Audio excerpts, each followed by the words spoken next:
Hello guys, welcome to Fiction Quest. So in this video, we will see, what if Naruto and Luffy become the king harem in world of One Piece? If you enjoy these kinds of stories, don't forget to show us some love by hitting the like button and subscribing to the channel. Your support means the world to us. Now, let's start the story. Chapter 1. The Crimson Tide and the Setting Sun. The rain fell in thick, oppressive sheets, hammering the shingled roofs of the small port town until they sagged like weary shoulders.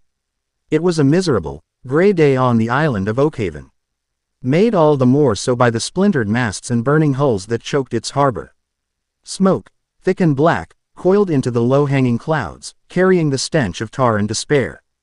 The iron-tusked pirates had come and gone like a plague, and all that remained was the wreckage. At the center of the town square, amidst overturned market stalls and scattered, trampled fruit, stood Captain Nash. He was a mountain of a man, his face dominated by a grotesque, custom-forged iron jaw that replaced whatever nature had given him. He spat a wad of brown tobacco juice that sizzled on the wet cobblestones. "Look at him," he boomed, his voice a gravelly echo amplified by the metal. "Sniveling worms. Thought the Marines could protect him out here in the New World. Fools." His crew, a.m. Otley collection of scarred and swaggering thugs, laughed appreciatively. They were busy hauling sacks of berry, crates of provisions, and a few weeping locals bound for the slave market onto their flagship, the Tuscan Raider. The ship itself was an ugly, brutish vessel, its figurehead a snarling, iron-tusked boar, its black flag limp in the humid air. "Get that last haul aboard," Nash roared, "K.I.C. King a crate of fine silks towards the ship. And the girl, the navigator, don't let her out of your sight. Maps like the ones she can draw are worth more than this whole stinking island." Two of his men roughly shoved a young woman with vibrant orange hair forward. Her hands were bound, but her eyes were anything but defeated. They burned with a cold, calculated fury that she kept carefully banked behind a mask of fear. She stumbled but caught her footing, her gaze sweeping over the chaos, cataloging every detail, every weakness. The Arlong pirate's tattoo on her shoulder was partially obscured by a newer, simpler design. A pathetic attempt to hide a past that clung to her like a shroud. This was just another cage, another monster to be outsmarted. She just needed a chance. The rain began to lessen, the downpour softening to a persistent drizzle. It was in this relative quiet, broken only by the crackle of distant fires and the pirates' coarse laughter, that two figures emerged from the dense, overgrown forest that bordered the town. They didn't sneak or creep. They simply walked, their pace unhurried, as if they were out for a stroll on a sunny afternoon. One wore a simple red vest, blue shorts, and a worn straw hat that seemed impossibly dry despite the rain. A wide, almost dopey grin was plastered on his face, yet his eyes, dark and deep, held none of the same levity. They canned the scene with an unnerving stillness, taking in the destruction, the weeping families, the swaggering pirates. The man beside him was a stark contrast. Dressed in a tattered orange and black jacket over mesh armor, his blonde hair was a splash of defiant color in the gray gloom. His face was set in a hard, impassive line, his blue eyes radiating an icy calm that was far more intimidating and the pirate captain's performative rage. He walked with his hands tucked into his pockets, his posture relaxed, yet he moved with the predatory grace of a seasoned hunter. They stopped at the edge of the square, two impossibilities who had no place in this scene of mundane brutality. A few of the iron-tusked pirates noticed them, nudging each other and snickering. "Well, look what we have here," one of them sneered, brandishing a cutlass. A circus clown and his gloomy bodyguard. "You lost, boys." The man in the straw hat, Luffy, tilted his head. The grin never left his face, but his voice was flat, devoid of its earlier mirth. "Did you do all this?" The pirates roared with laughter. "We did," the cutlass wielder preened. "This is our island now, and everything on it belongs to Captain Nash. Including you too, if we feel like it." Naruto, the blonde, finally spoke, his voice quiet yet carrying over the drizzle with perfect clarity. "Leave. Put back what you stole and get on your ship and leave." The sheer audacity of the command rendered the pirates speechless for a beat, before they exploded into another round of howling laughter. Captain Nash himself turned, his iron jaw creaking. as a cruel smile spread across his face. He stomped towards them, each footstep a heavy thud on the wet stone. "Leave," he growled, looming over them. He was a full 2 heads taller than either man. "Who in the hell do you think you are? I am Nash of the Iron Tusk. My bounty is 320 million berry. I've crushed islands bigger than this for looking at me wrong. You have 10 seconds to beg for your lives before I grind your bones into paste." Luffy's grin finally vanished. His face became a canvas of absolute seriousness. He took a half step forward, his gaze locked on the giant pirate captain. "You're not going to hurt anyone else." Nash's patience snapped. "Kill them," he bellowed. The world seemed to explode in a flurry of motion. The pirates surged forward, a wave of steel and fury. But they were moving in slow motion. Luffy was a flicker, a crimson blur that was suddenly no longer at the edge of the square but in the very heart of their ranks. He didn't shout a grand attack name. He didn't power up. He just moved. His arms stretched, the movement so fluid and unnatural it broke the brain of anyone watching. His fist, hardened with an invisible armor of hockey, slammed into the first pirate's gut. The man's eyes bulged, the air exploding from his lungs as he was launched backward, crashing through 3 of his comrades like a bowling ball. Luffy's leg extended, sweeping in a wide, impossible arc that cleared a circle of 10 feet around him, pirates dropping to the cobblestones like puppets with their strings cut. He wasn't fighting them, he was dismissing them. A pirate swung a massive axe down, aimed at splitting his skull, but Luffy simply leaned to the side, the motion casual, almost lazy. The axe head embedded itself in the stone where his head had been. Before the pirate could even register his miss, Luffy's foot, again coated in the unseen force of armament hockey, tapped him lightly on the temple. The man's eyes rolled back into his head and he crumpled, completely unconscious. Nami watched, her jaw slack. This wasn't a fight, it was a harvest. The man in the straw hat moved with a joyous, terrifying freedom, his body unbound by the normal laws of physics. He was a force of nature, a one-man typhoon tearing through a crew that had brought her and this entire island to its knees. In less than 30 seconds, the square was littered with the groaning, unconscious bodies of the Iron Tusk crew. Only Captain Nash remained standing, his iron jaw hanging agape in stunned disbelief. What are you?" Nash stammered, taking an involuntary step back. The fear in his eyes was primal. He had faced vice admirals, battled in the chaotic waters of the New World for over a decade, but he had never seen anything like this. It was then that Naruto moved.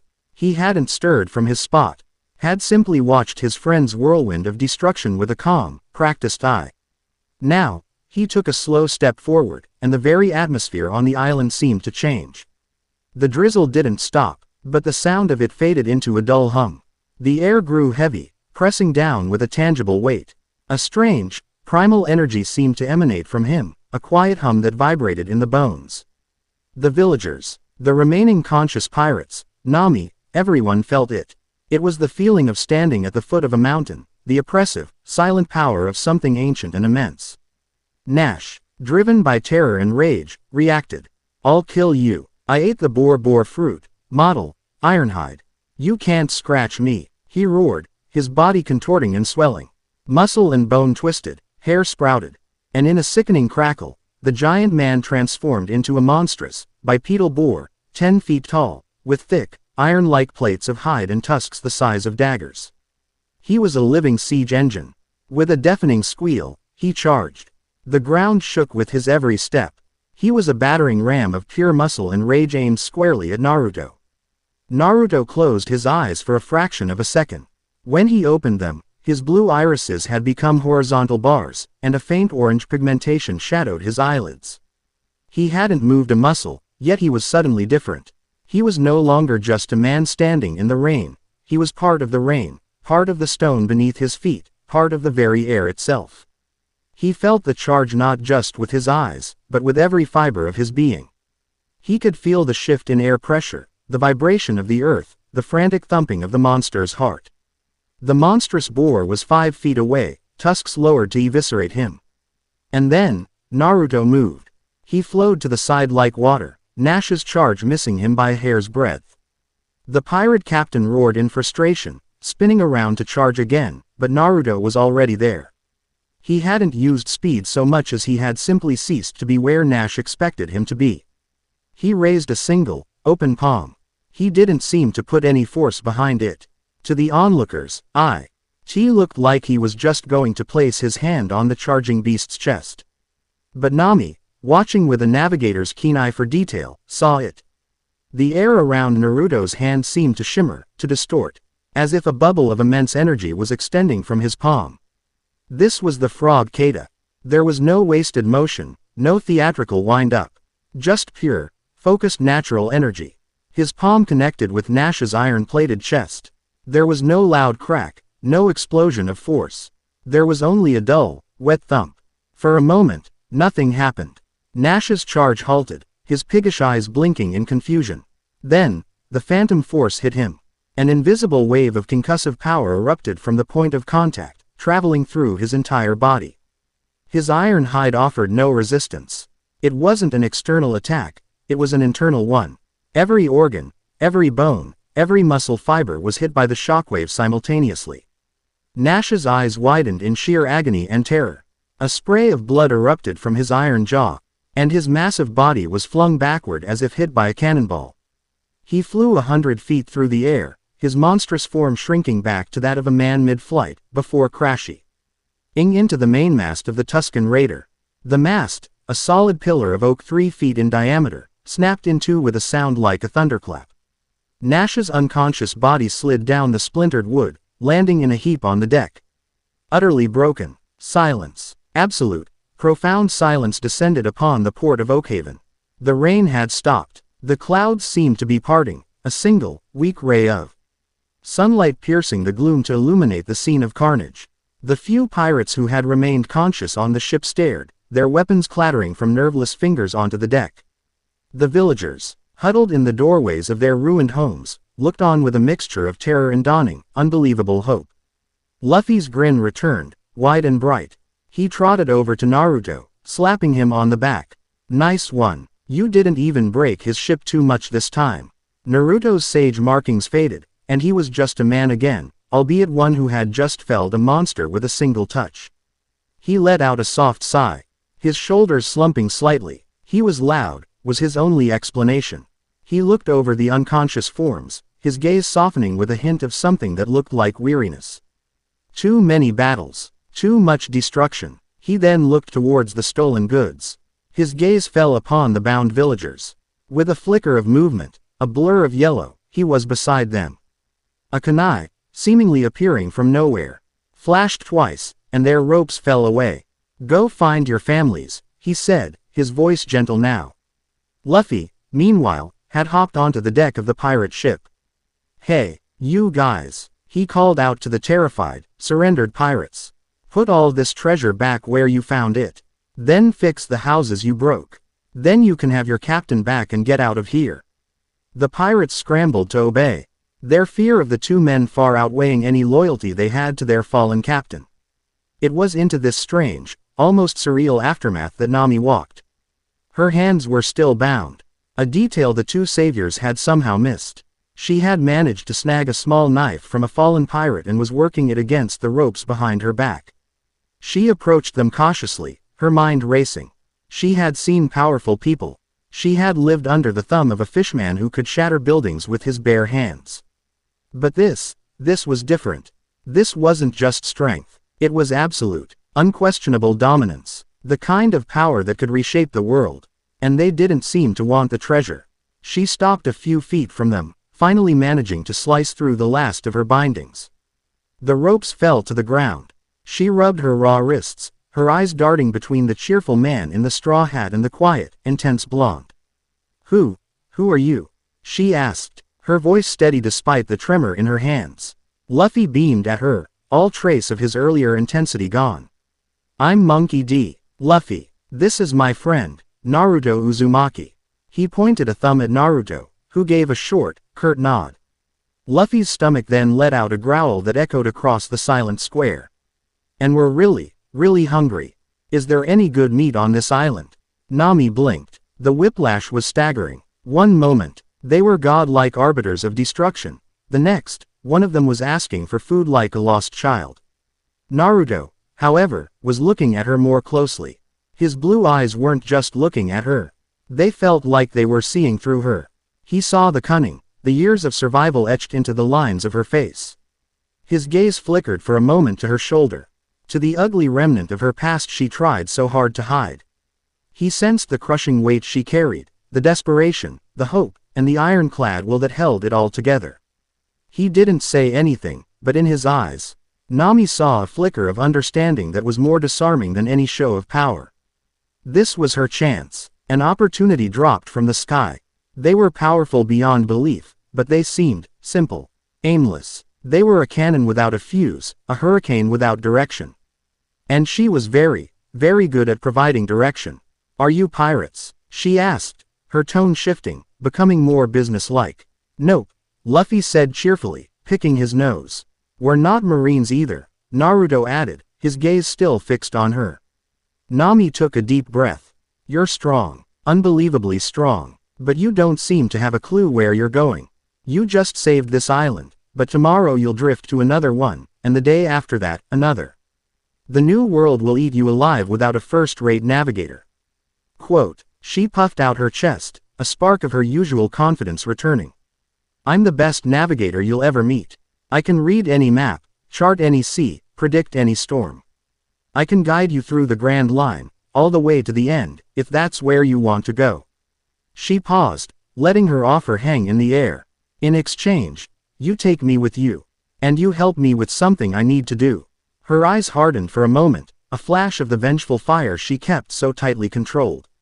Luffy stopped picking his nose. He looked at Naruto. Naruto looked back at him. A silent conversation passed between them, a decade of shared understanding packed into a single glance.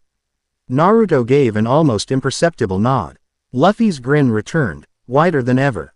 "Okay," he declared. "My dream is to be the king of the pirates and find the One Piece." "Sounds like we need a navigator." Naruto's lips quirked into the barest hint of a smile. "My dream," he said, his voice soft, almost to himself, "is to find a place where people don't have to live in fear." He looked at Nami, then at the villagers who were beginning to emerge from their hiding places, their faces filled with awe and gratitude. Having a navigator sounds like a good first step.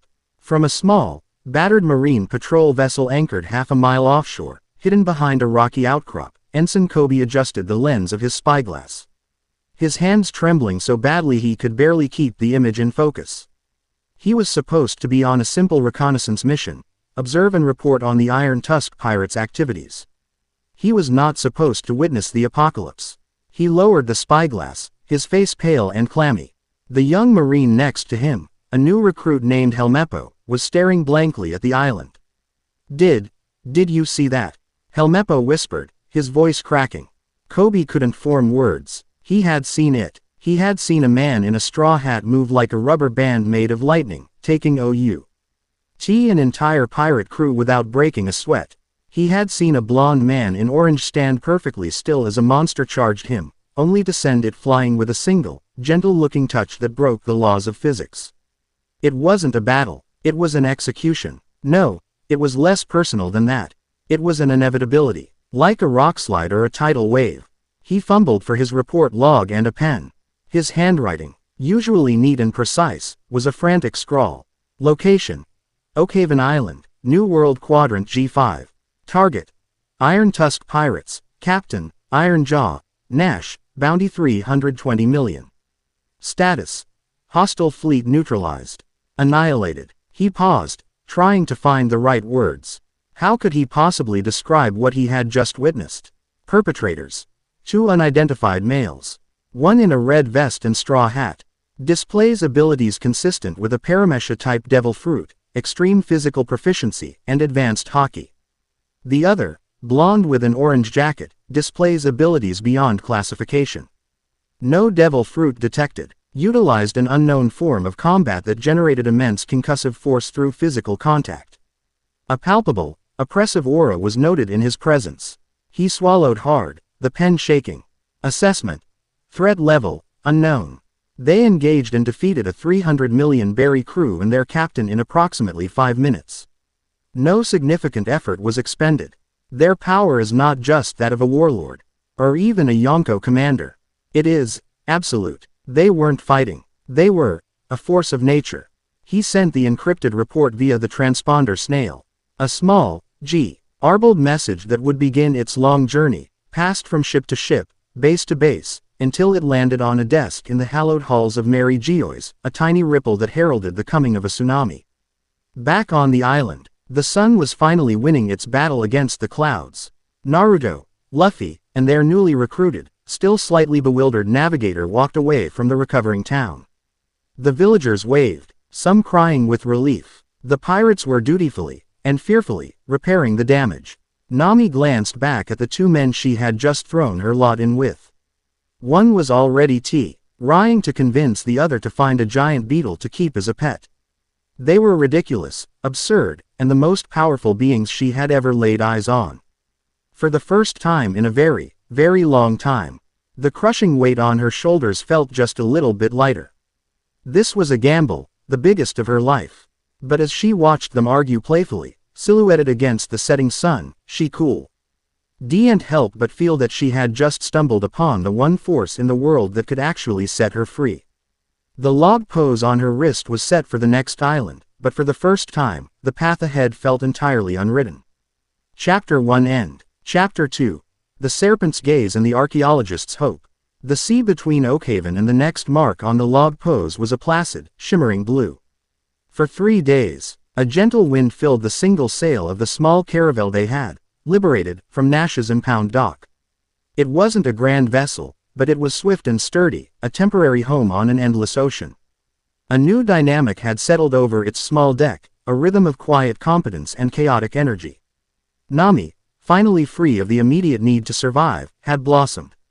She was a whirlwind of focused energy. Her charts and maps spread across the main cabin table, held down with whatever heavy objects she could find. She took sightings of the sun, measured the wind with a wet finger, and read about currents and isobars with the fervent passion of a master artisan. She was in her element, the undisputed queen of this small, floating kingdom. Luffy, her most unruly subject, spent most of his time trying to invent new ways to fish. He tried using his own stretched arm as a line, which resulted in him getting tangled with a grumpy sea king.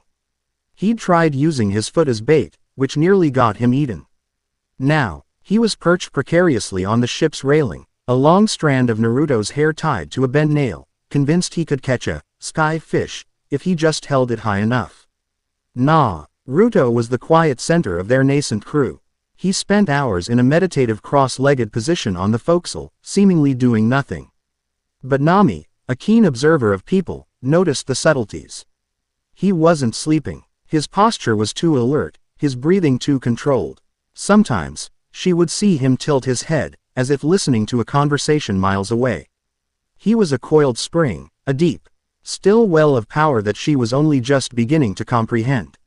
He spoke little, but when he did, his words carried an unnerving weight of certainty. He'd tell her to adjust their course by 2 degrees an hour before a rogue current would have hit them, or advise Luffy not to eat a specific, brightly colored fish just before it squirted a paralytic poison. He saw things they didn't. He felt them. On the morning of the 4th day, a new island appeared on the horizon. It rose from the sea in sharp, stratified cliffs, like a stack of ancient, forgotten books. Nami consulted her charts. Fossilfall Island, she announced, pointing. Known for its rich archaeological digs. It's a major world government research outpost, which means a big marine base. We should be careful, dock, get supplies, and be gone before nightfall. The last thing we need is a vice admiral taking an interest in us. A marine base. Luffy's eyes lit up. Do they have a good cook in their cafeteria? Luffy, we are not raiding a marine base for lunch, Nami said, pinching the bridge of her nose. The headache was already starting. Naruto's eyes opened. He was staring at the distant island, his brow furrowed. Something's wrong there, he said softly. Nami turned to him. What do you mean? A storm? No, Naruto said, his gaze distant. The feelings. They're sour, like a fruit that's rotten on the inside. As they drew closer, Nami saw what he meant, though perhaps not in the same mystical way. The port town, Lithos, was pristine. Too pristine. The streets were swept clean, the buildings painted a uniform, government-approved beige. Marines in crisp white uniforms patrolled in neat little squads, their rifles held at a precise, intimidating angle. There were no children playing in the streets. No merchants hawking their wares with loud, cheerful cries. The civilians they saw moved with a quiet, hurried purpose, their eyes downcast, their shoulders hunched. It was a town holding its breath. They docked their nameless caravel between two hulking merchant vessels, hoping to remain inconspicuous. "Okay," Nami said, laying down the law. "Luffy, you're with me. We're getting food and supplies, only. No talking to Marines, no starting fights, and absolutely no trying to make friends with the local wildlife. Naruto, you stay with the ship. Your presence is a little harder to hide." Naruto just nodded, leaning against the mast, his senses already expanding, reaching out across the island. He closed his eyes, filtering out the surface noise, the marching boots, the creak of the docks, the anxious heartbeats of the townspeople. He was searching for the source of that sourness, that deep, curdled wrongness that lay beneath the town's sterile facade. He found it, a knot of concentrated misery and fear, emanating from the cliffs on the far side of the island, hidden from view. Meanwhile, Luffy and Nami entered the town square. The oppressive quiet was unnerving. Luffy's stomach rumbled, a sound like a small earthquake in the silent plaza. "I smell meat," he declared, his nose twitching. He made a beeline for a small tavern with a swinging wooden sign depicting a roasted pig. Nami sighed and followed him in. The tavern was nearly empty, save for a few grim-faced old men nursing their drinks and the nervous-looking bartender. Luffy slapped a handful of berry on the counter. "All the meat you have." The bartender flinched, his eyes darting towards the door as if expecting a Marine to burst in. We don't have much, sir. The Marines take the lion's share for the base." Luffy's smile didn't falter. "That's okay. I'll eat what you've got." While Luffy began inhaling an entire platter of grilled fish, Nami sat at a corner table, trying to eavesdrop. The old men were speaking in hushed, fearful tones. "Another one taken this morning.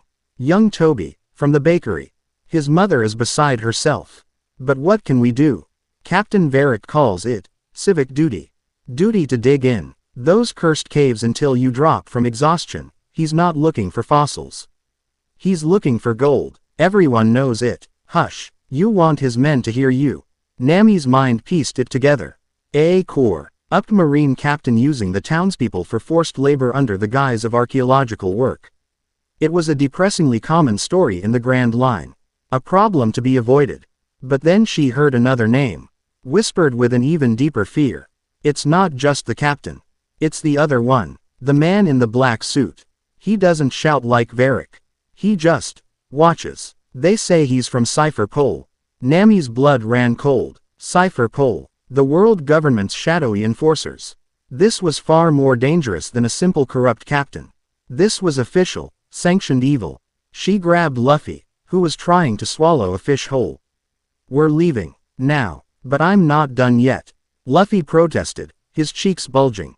It was too late. The tavern door swung open, and a squad of Marines stepped in. They weren't the regular patrols. These men had a harder, crueler look in their eyes. They were led by a hulking brute of a man with a handlebar mustache and a perpetual sneer. Well, the leader grunted, his eyes falling on the feast in front of Luffy. "Enjoying a meal that should have gone to the base, are we? That's theft of government property." He grinned, cracking his knuckles. "Look slick. We've found some new volunteers for the excavation." Luffy swallowed his fish with a loud gulp. He looked at the Marines, then at Nami's panicked face. He then broke into a wide grin. "Sorry, we're busy." The lead Marine scoffed and reached for Luffy's shoulder. His hand never made it. Luffy's arm, coated in a shimmering black veneer of hockey, shot out and tapped the man on the forehead. Not a punch, just a tap. The Marine's eyes rolled back, and he collapsed like a sack of potatoes. His men stared in shock for a second before raising their rifles. Nami's heart leapt into her throat. This was it, the giant, explosive incident she had desperately wanted to avoid. Before a single shot could be fired, the world outside the tavern's windows went dark. Not the darkness of a passing cloud, but a sudden, unnatural twilight. The remaining Marines spun around, their faces paling. A shadow had fallen over the entire town square. Standing in the doorway of the tavern, silhouetted against the strange gloom, was a woman. She was tall and slender, dressed in a simple dark dress, her black hair cut in a neat, severe style. Her face was a mask of calm, almost serene, detachment. Her dark, intelligent eyes swept over the scene, taking in the unconscious marine, the armed soldiers, and the two newcomers. "I believe," she said, her voice a low, melodic whisper that carried an odd weight, "these people are with me." From her shoulders, a dozen gigantic, disembodied arms sprouted, blooming like a grotesque flower. They were not spectral or ethereal. They were solid flesh and bone, each the size of a grown man's torso. They eclipsed the sun, casting the square into deep shadow. The Marines stared up at the horrifying sight, their rifles trembling. This was the power of the Hana Hana no Mi, the flower fruit. Wielded by a woman with a bounty of 79 million berry, Nico Robin, the devil child. "Now," Robin said, a faint, dangerous smile playing on her lips. "If you would be so kind as to lower your weapons." The Marines, faced with a choice between a boy who could knock out their commander with a finger and a demon who could blot out the sun with a swarm of giant limbs, wisely chose to back down. They scooped up their unconscious leader and beat a hasty retreat. As the giant arms folded back into nothingness, sunlight flooded the tavern again. Robin's gaze settled on Luffy and Nami. "You've caused quite a stir," she noted, her tone unreadable. "It's unwise to draw the attention of Captain Varrick's men." "Who are you?" Nami asked, her hand instinctively going to the klima tacked hidden under her shirt. "A humble archaeologist," Robin replied smoothly. "And someone who dislikes seeing the world government throw its weight around." She glanced at Luffy, who was now trying to discreetly pocket a bread roll. "You two are not from around here. And you are clearly not afraid of them. I find that interesting." Before they could continue the conversation, the ground shook. A deep, resonant boom echoed from the cliffs on the edge of town. It wasn't an explosion, but a single, focused impact, like a god striking the earth with a hammer. Naruto, still on the ship, felt the impact through the soles of his feet. The knot of misery he had sensed earlier had just flared with a spike of pure, unadulterated terror. He didn't hesitate. In a puff of smoke, a perfect duplicate of himself appeared on the deck. "Watch the ship," the original said, before becoming a silent, yellow blur, streaking across the rooftops of Lithos towards the cliffs. Back in the tavern, Robin's calm demeanor finally cracked. A flicker of alarm crossed her face. "The excavation site," she whispered. She looked at Nami and Luffy. "That was not Varrick. That was the other one. The one from Cipher Pole." She turned to leave, her own mission clearly compromised. "Hey, lady," Luffy called out. "What's going on?" Robin paused at the door. "This island is a cage. You would be wise to leave before the keepers realize you're inside." And with that, she was gone, melting into the alleys of the tense, silent town. Naruto arrived at the cliffs in seconds. He moved like a ghost, silent and unseen, concealed by the dense foliage. Below him, carved into the cliff face, was a massive, open-air mine. Hundreds of exhausted townspeople, men and women, young and old, were chipping away at the rock under. The watchful eyes of armed marine guards. At the center of the mine, a massive, cube-shaped stone of jet-black material had been partially unearthed. A poneglyph. Standing before the ancient stone was a man in a crisp, black suit. He was impeccably dressed, his white tie perfectly knotted, his black shoes polished to a mirror shine. He had short, silver hair and the cold, dead eyes of a shark. This was Silas, agent of Cipher Pole Zero. Beside him, a cowering man, likely the town's chief archaeologist, was stammering. "It's a historical record, sir, detailing the island's connection to a certain kingdom." Silas didn't even look at him. His gaze was fixed on the poneglyph. "The void century, unsanctioned history, it is a disease, and it must be purged."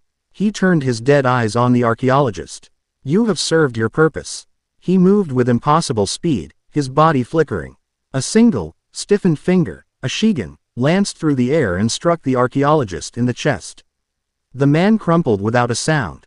A neat hole punched through his heart. The townspeople working in the mine screamed, dropping their tools. The Marine guards nervously raised their rifles, unsure of what to do. Silas was a government agent, but he had just murdered a man in cold blood.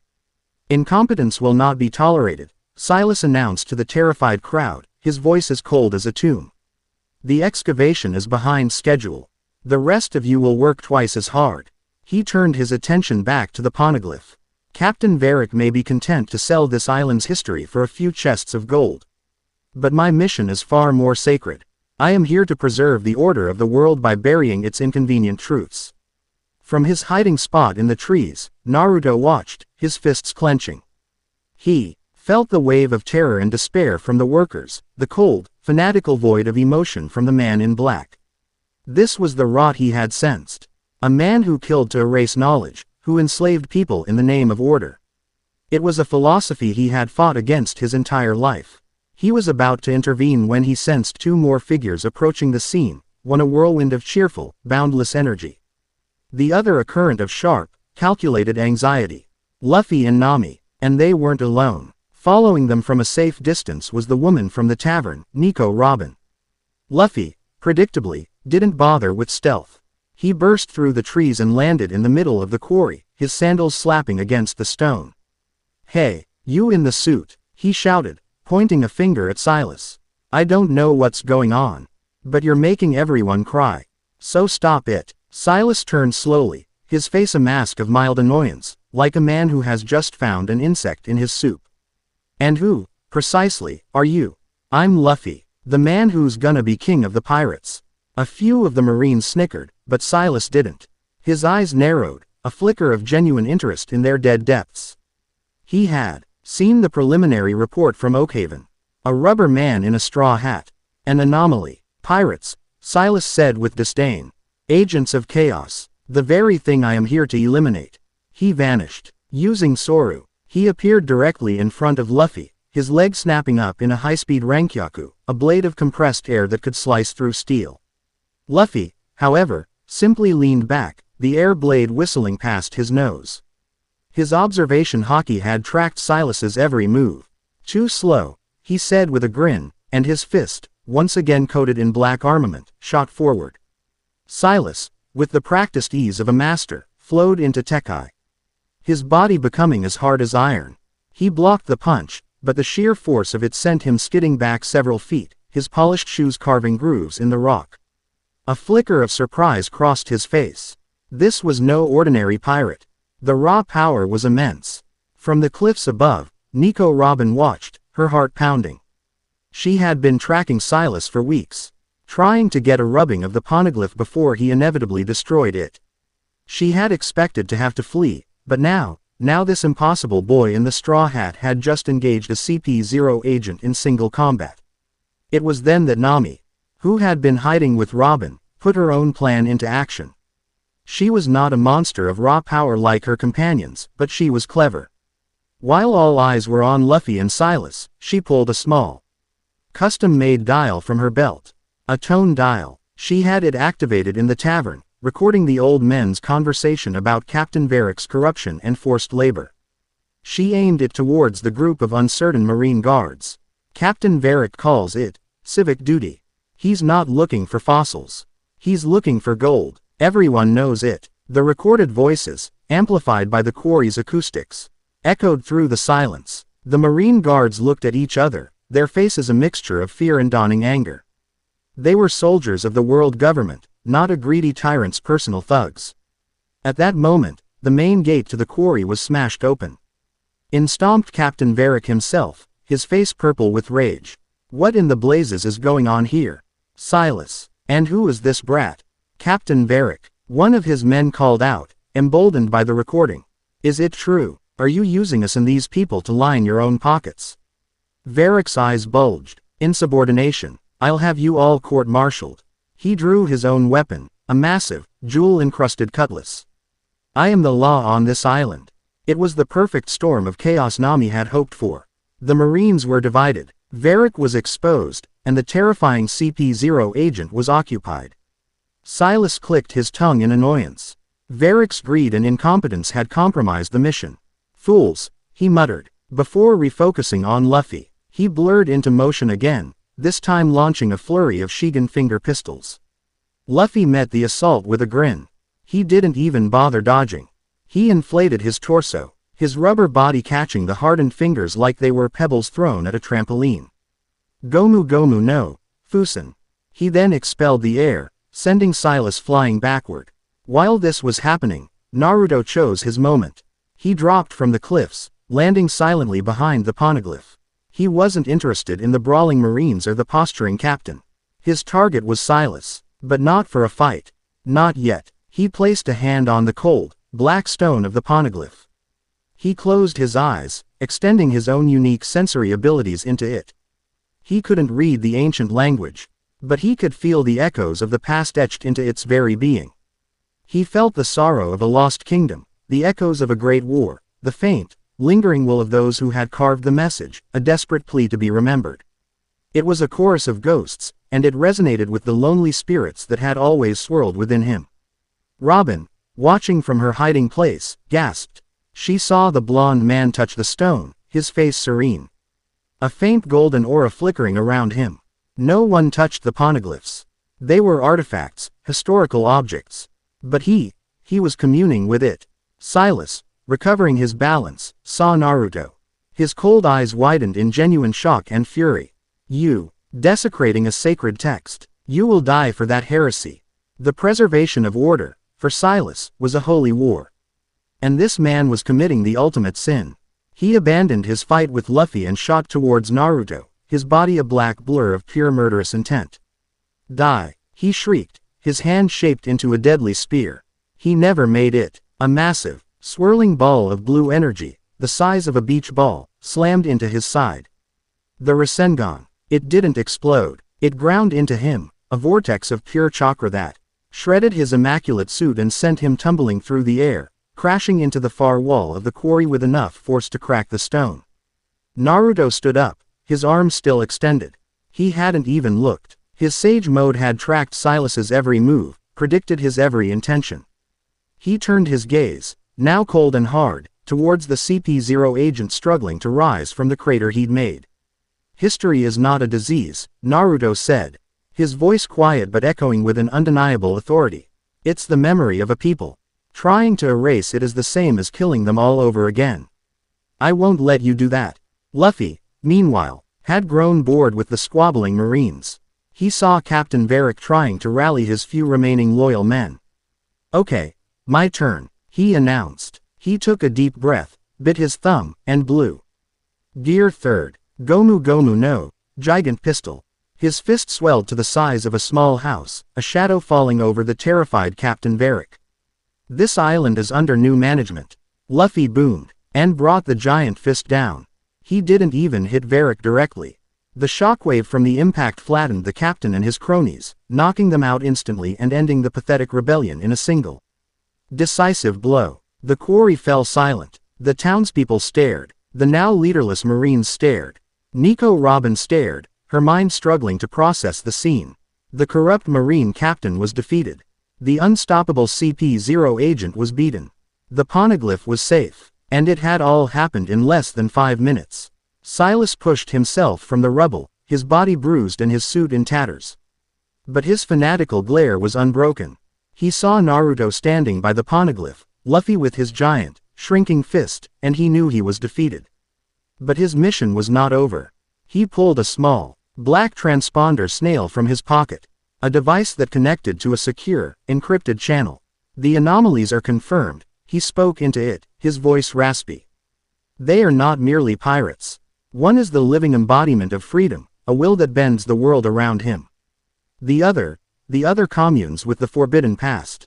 He wields an energy I have never seen. They are not threats to the world government.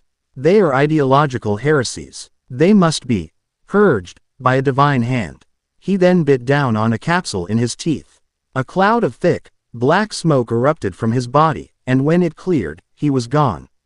Having used a powerful escape technique.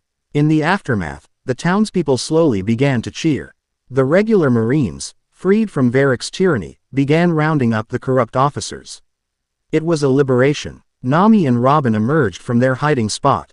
Nami ran over to Luffy, smacking him on the head. Did you have to use a giant fist? What about subtlety? But it worked. Luffy whined, rubbing the bump on his head.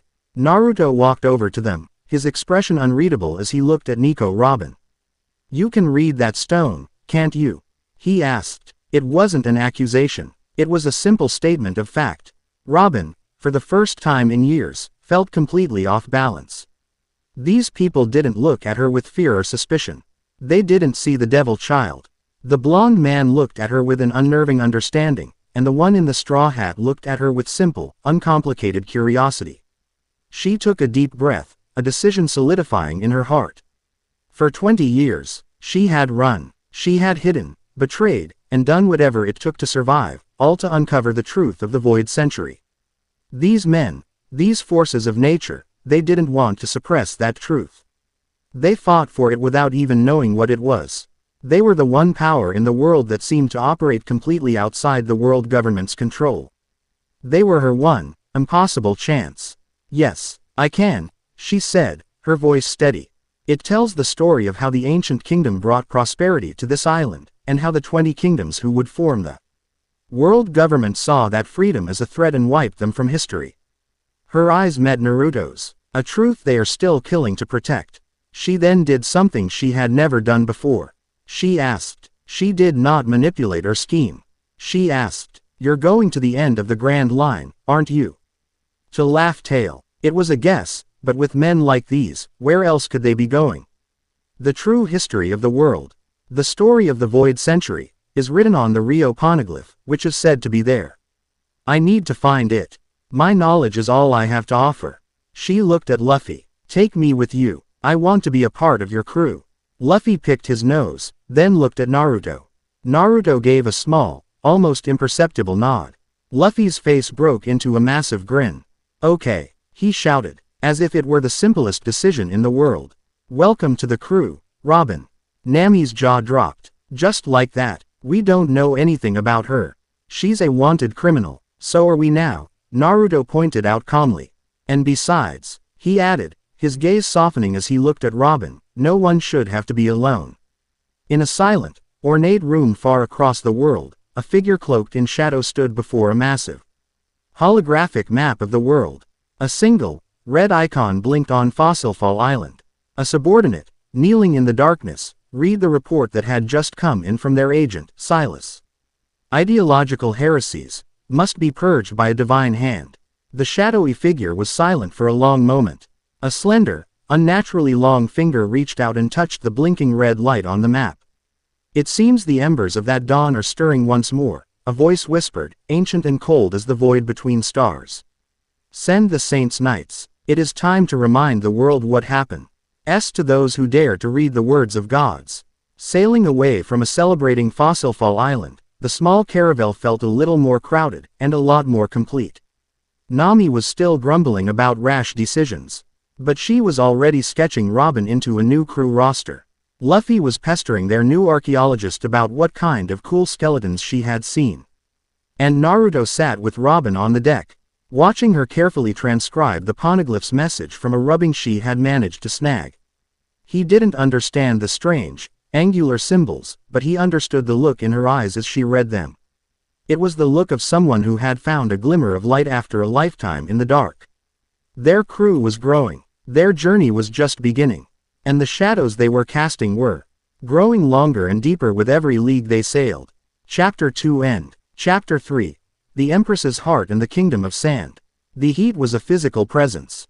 It shimmered off the deck of the caravel, warped the air above the endless dunes that had become their horizon, and baked the very color from the sky, leaving it a pale, washed-out blue. For days, Nami's log pose had been spinning erratically, a frantic dance of indecision. But the larger, more permanent needle on her wrist compass pointed steadfastly towards a massive island kingdom that bled heat and desperation into the sea around it. Alabasta. This isn't normal, Nami muttered, wiping a bead of sweat from her brow as she stared at the spinning dial. Even for the Grand Line, this kind of magnetic interference is off. It's like the whole island is sick. Robin, lounging in a sliver of shade cast by the mast, looked up from a thick, leather-bound book. She wore a light purple top and a sarong, seemingly immune to the oppressive temperature. A sick kingdom is often the work of a sickness within its leadership, she said, her voice a placid murmur. This region of the Grand Line is under the thumb of one of the 7 warlords of the sea.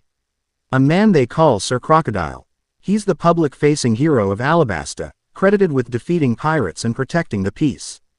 A warlord. Nami's eyes narrowed. One of the government's pet pirates. I don't trust them. You shouldn't, Robin said, a faint, knowing smile on her lips. Their official motto is justice, but their true currency is influence.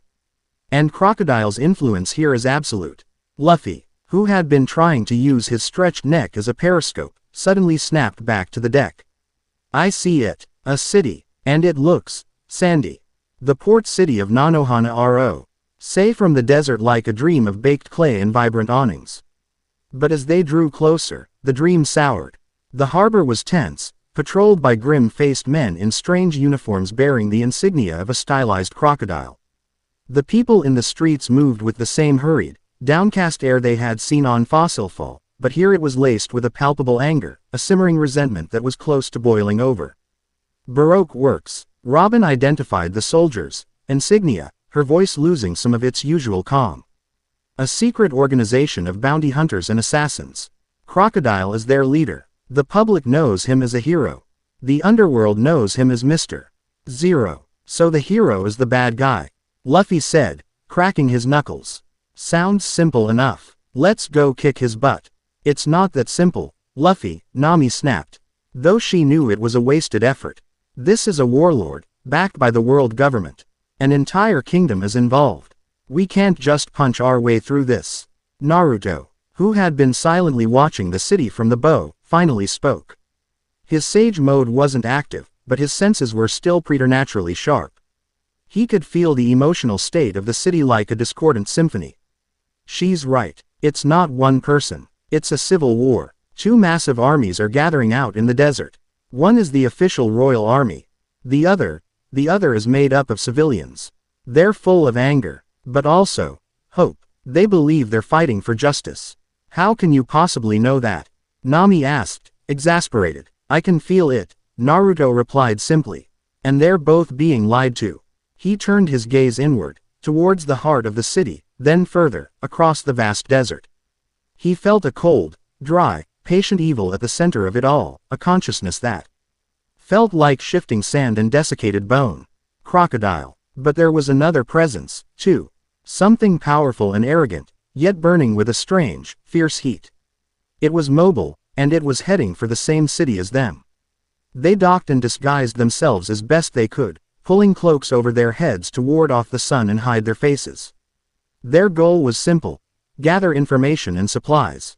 But trouble, as it always did, found them with unerring accuracy. In the central market, they saw a young man with blue hair and a large, oddly marked duck arguing with a shopkeeper. The shopkeeper, a fat, sweaty man, was sneering. No food for rebel sympathizers. Get out of here before I call the authorities. But Karoo was just thirsty. The blue-haired man pleaded, gesturing to the giant duck, who let out a pathetic quack. Before anyone could react, Luffy had crossed the space and shoved a waterskin into the duck's beak. Karoo drank greedily. The shopkeeper's face turned purple. You're with him. You're rebels. The blue-haired man spun around, his eyes wide with panic. No, please, don't cause any trouble. We're just... His plea was cut short as a massive shadow fell over them. A ship, a magnificent galleon with 2 colossal sea serpents flanking its prow, had just docked in the main channel. It flew the flag of the Kuja pirates. Women, all armed with bows and carrying snakes as living weapons, lined its rails, their expressions imperious and disdainful. And then, she descended. She moved with a fluid grace that seemed to scorn the very ground she walked upon. Impossibly tall and beautiful, with long, straight black hair and cold, arrogant eyes, she was the picture of divine perfection. Boa Hancock, the pirate empress and another of the 7 warlords, surveyed the dusty port town as if it were a stain on her shoe. What a wretched, sun-scorched hovel, she declared, her voice carrying an authority that demanded silence. The entire market fell quiet, the locals and Baroque Works agents alike staring in a mixture of awe and terror. She looked down her nose at the world, a gesture that was both literal and figurative. Her cold gaze swept the crowd and fell upon Luffy, who was now patting Karoo on the head. Her eyes narrowed. For a man to not immediately fall to his knees, utterly captivated by her beauty, was an insult. For him to be ignoring her in favor of a giant duck was an outrage. She pointed a single, elegant finger at him. Marrow marrow mellow. A beam of pink, heart-shaped energy shot from her fingertips. It was an attack that had turned the ice admirals and kings into stone statues, a physical manifestation of her beauty that petrified any who felt even a flicker of lust or admiration. The beam struck Luffy square in the chest. And nothing happened. Luffy blinked, looking down at his chest where the pink light had faded. Huh, did a weird pink bird just poop on me? He asked, genuinely confused. He looked up at Hancock, his expression one of pure, uncomplicated curiosity. Completely devoid of the adoration she took for granted. Hancock froze. Her perfect, arrogant composure shattered. It was impossible. No man was immune. He had to be a eunuch, a fool, or something else entirely. Her face flushed with a mixture of fury and disbelief. How dare you not be charmed by me? You will look at me, she commanded. Luffy just tilted his head. Why, I'm busy. This duck is thirsty. The sheer, unadulterated innocence of the dismissal was a blow more powerful than any cannonball. Hancock stumbled back a step, her mind reeling. Who was this creature in the straw hat? It was in this tense, surreal standoff that the blue-haired man finally found his voice. Please, Empress, we meant no disrespect. My name is Vivi, and we must. Silence, girl, Hancock snapped, her anger now directed at the interruption. The title, girl, was an insult, but Vivi didn't have time for pride. You have to listen, Vivi pressed, her voice gaining strength, her desperation overriding her fear. The kingdom is being torn apart by a lie. The hero, Crocodile, is the one causing the drought. He's inciting a civil war to seize the throne. Hancock scoffed. The tedious squabbles of mortals do not concern me. I am here on business for the world government. Now, all of you, kneel. But no one moved. They were all still staring at Luffy, the boy who had defied a god. Naruto stepped forward, moving to stand between Hancock's entourage and Vivi. He looked at the pirate empress, his blue eyes calm but unyielding. He didn't feel the slightest bit of her charm, either. He felt only a vast, lonely arrogance, a wall built to keep the world out. Let her speak, Naruto said, his voice quiet yet cutting through the tension. Hancock's glare, which could freeze lesser men's blood, washed over Naruto and had no effect. She was now faced with two men completely immune to her power. It was an unprecedented, infuriating situation. Before she could unleash her fury, the ground trembled.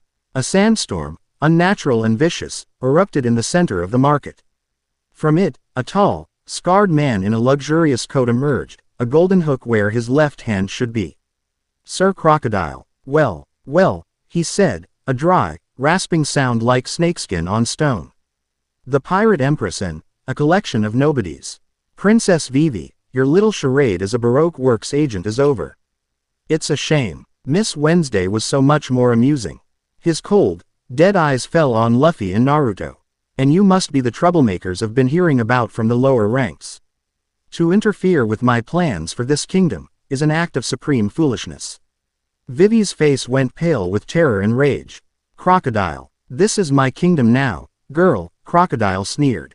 He raised his hand, and the ground beneath Vivi and Karoo dissolved into a pit of sucking sand. He was fast, but Luffy was faster. In a blur, Luffy's arm stretched, snatching Vivi and her duck from the sand pit just as it closed. He set them down beside him. Hey, sand crocodile guy, Luffy shouted, his usual grin gone, replaced by a cold fury. You don't get to decide whose kingdom this is. She cried. That means you're the bad guy. Crocodile let out a dry chuckle.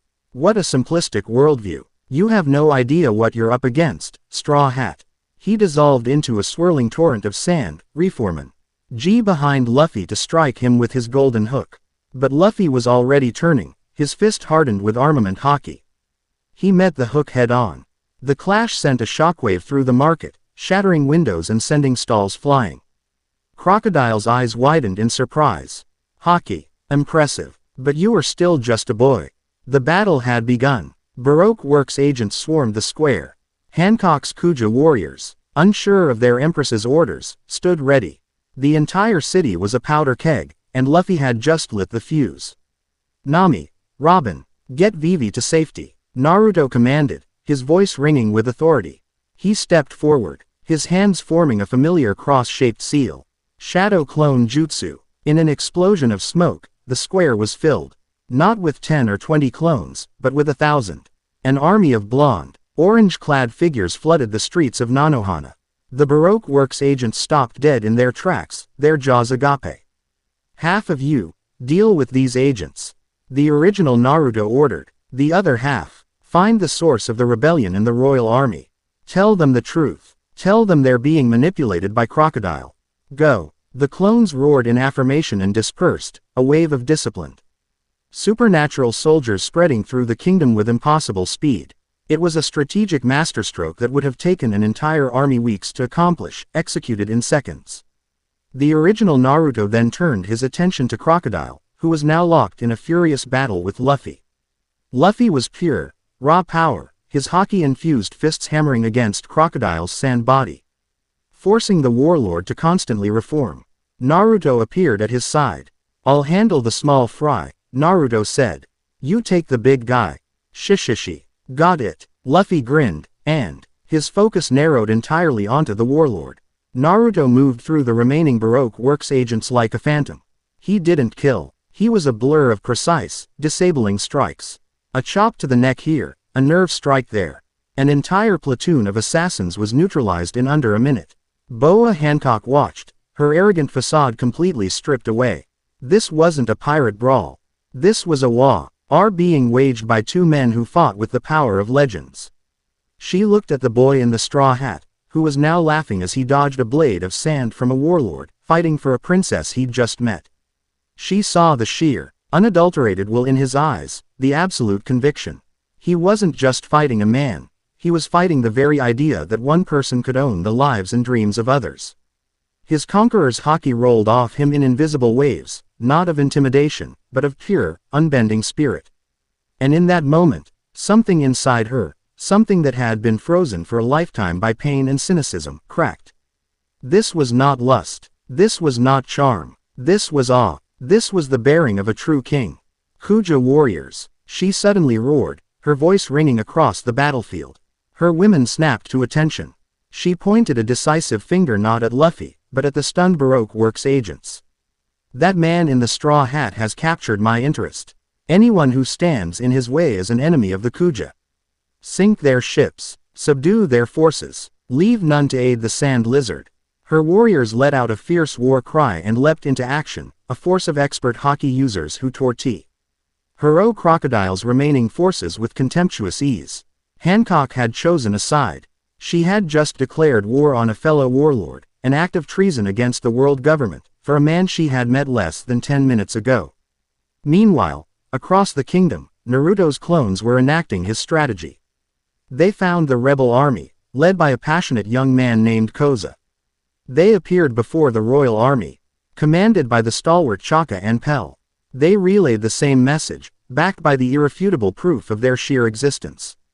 They quelled skirmishes, protected civilians, and, in the capital city of Alubarna, one clone found what Naruto's senses had been searching for. A massive bomb hidden beneath the city clock tower, set to kill everyone, rebel and royal alike, in one final, cynical act of chaos.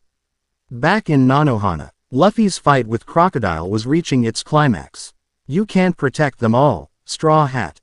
Crocodile rasped, sending a wave of desiccating sand toward a group of cowering civilians. Yes, I can, Luffy roared back, and he appeared in front of the civilians, his body inflating into a massive, hockey-hardened wall that absorbed the attack. He took a deep breath, his fist beginning to swell. Gear third. But he wasn't just inflating his fist. The air around it began to crackle, thin black lines of lightning dancing around the limb. It was the mark of a king. Conqueror's haki, infused directly into his attack.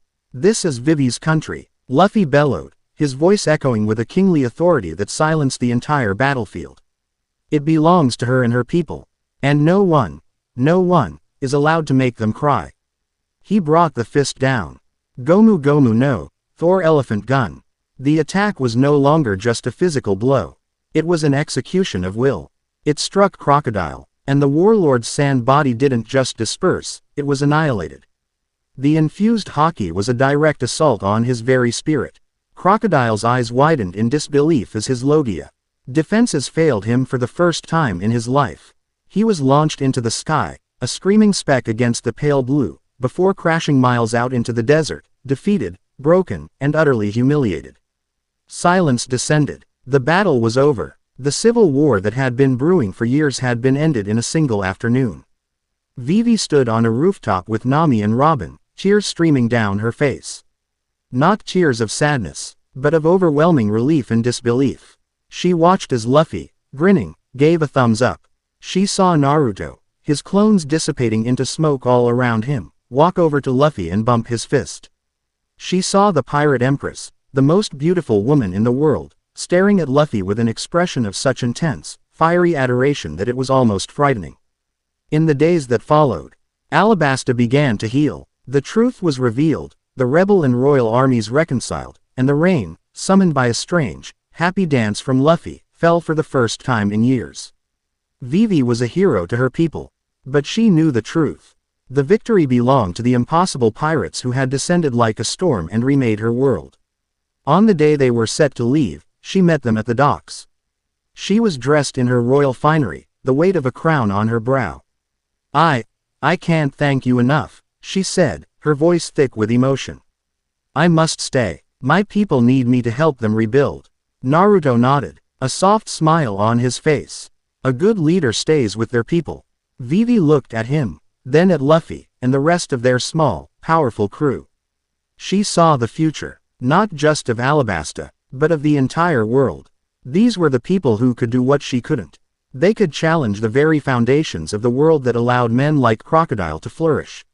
But if you'll have me, she said, her voice gaining a new, steely resolve as she looked past her duty as a princess and towards a greater duty to the world, I want to be a part of your journey. Not as a princess, but as a member of your crew. I want to see the world you're going to create. Luffy's grin was as bright as the desert sun. Okay, we have a princess now. From her nearby ship, Hancock watched the exchange. A possessive fire in her eyes. She would not join them. Her duty was to Amazon Lily. But her heart, once an impenetrable fortress of ice, now belonged to the boy in the straw hat. She would be his ally, his shield, and woe to any who dared to stand in his way. As their caravel pulled away from the shores of a grateful Alabasta, their crew now 5 strong, an invisible shadow passed over them.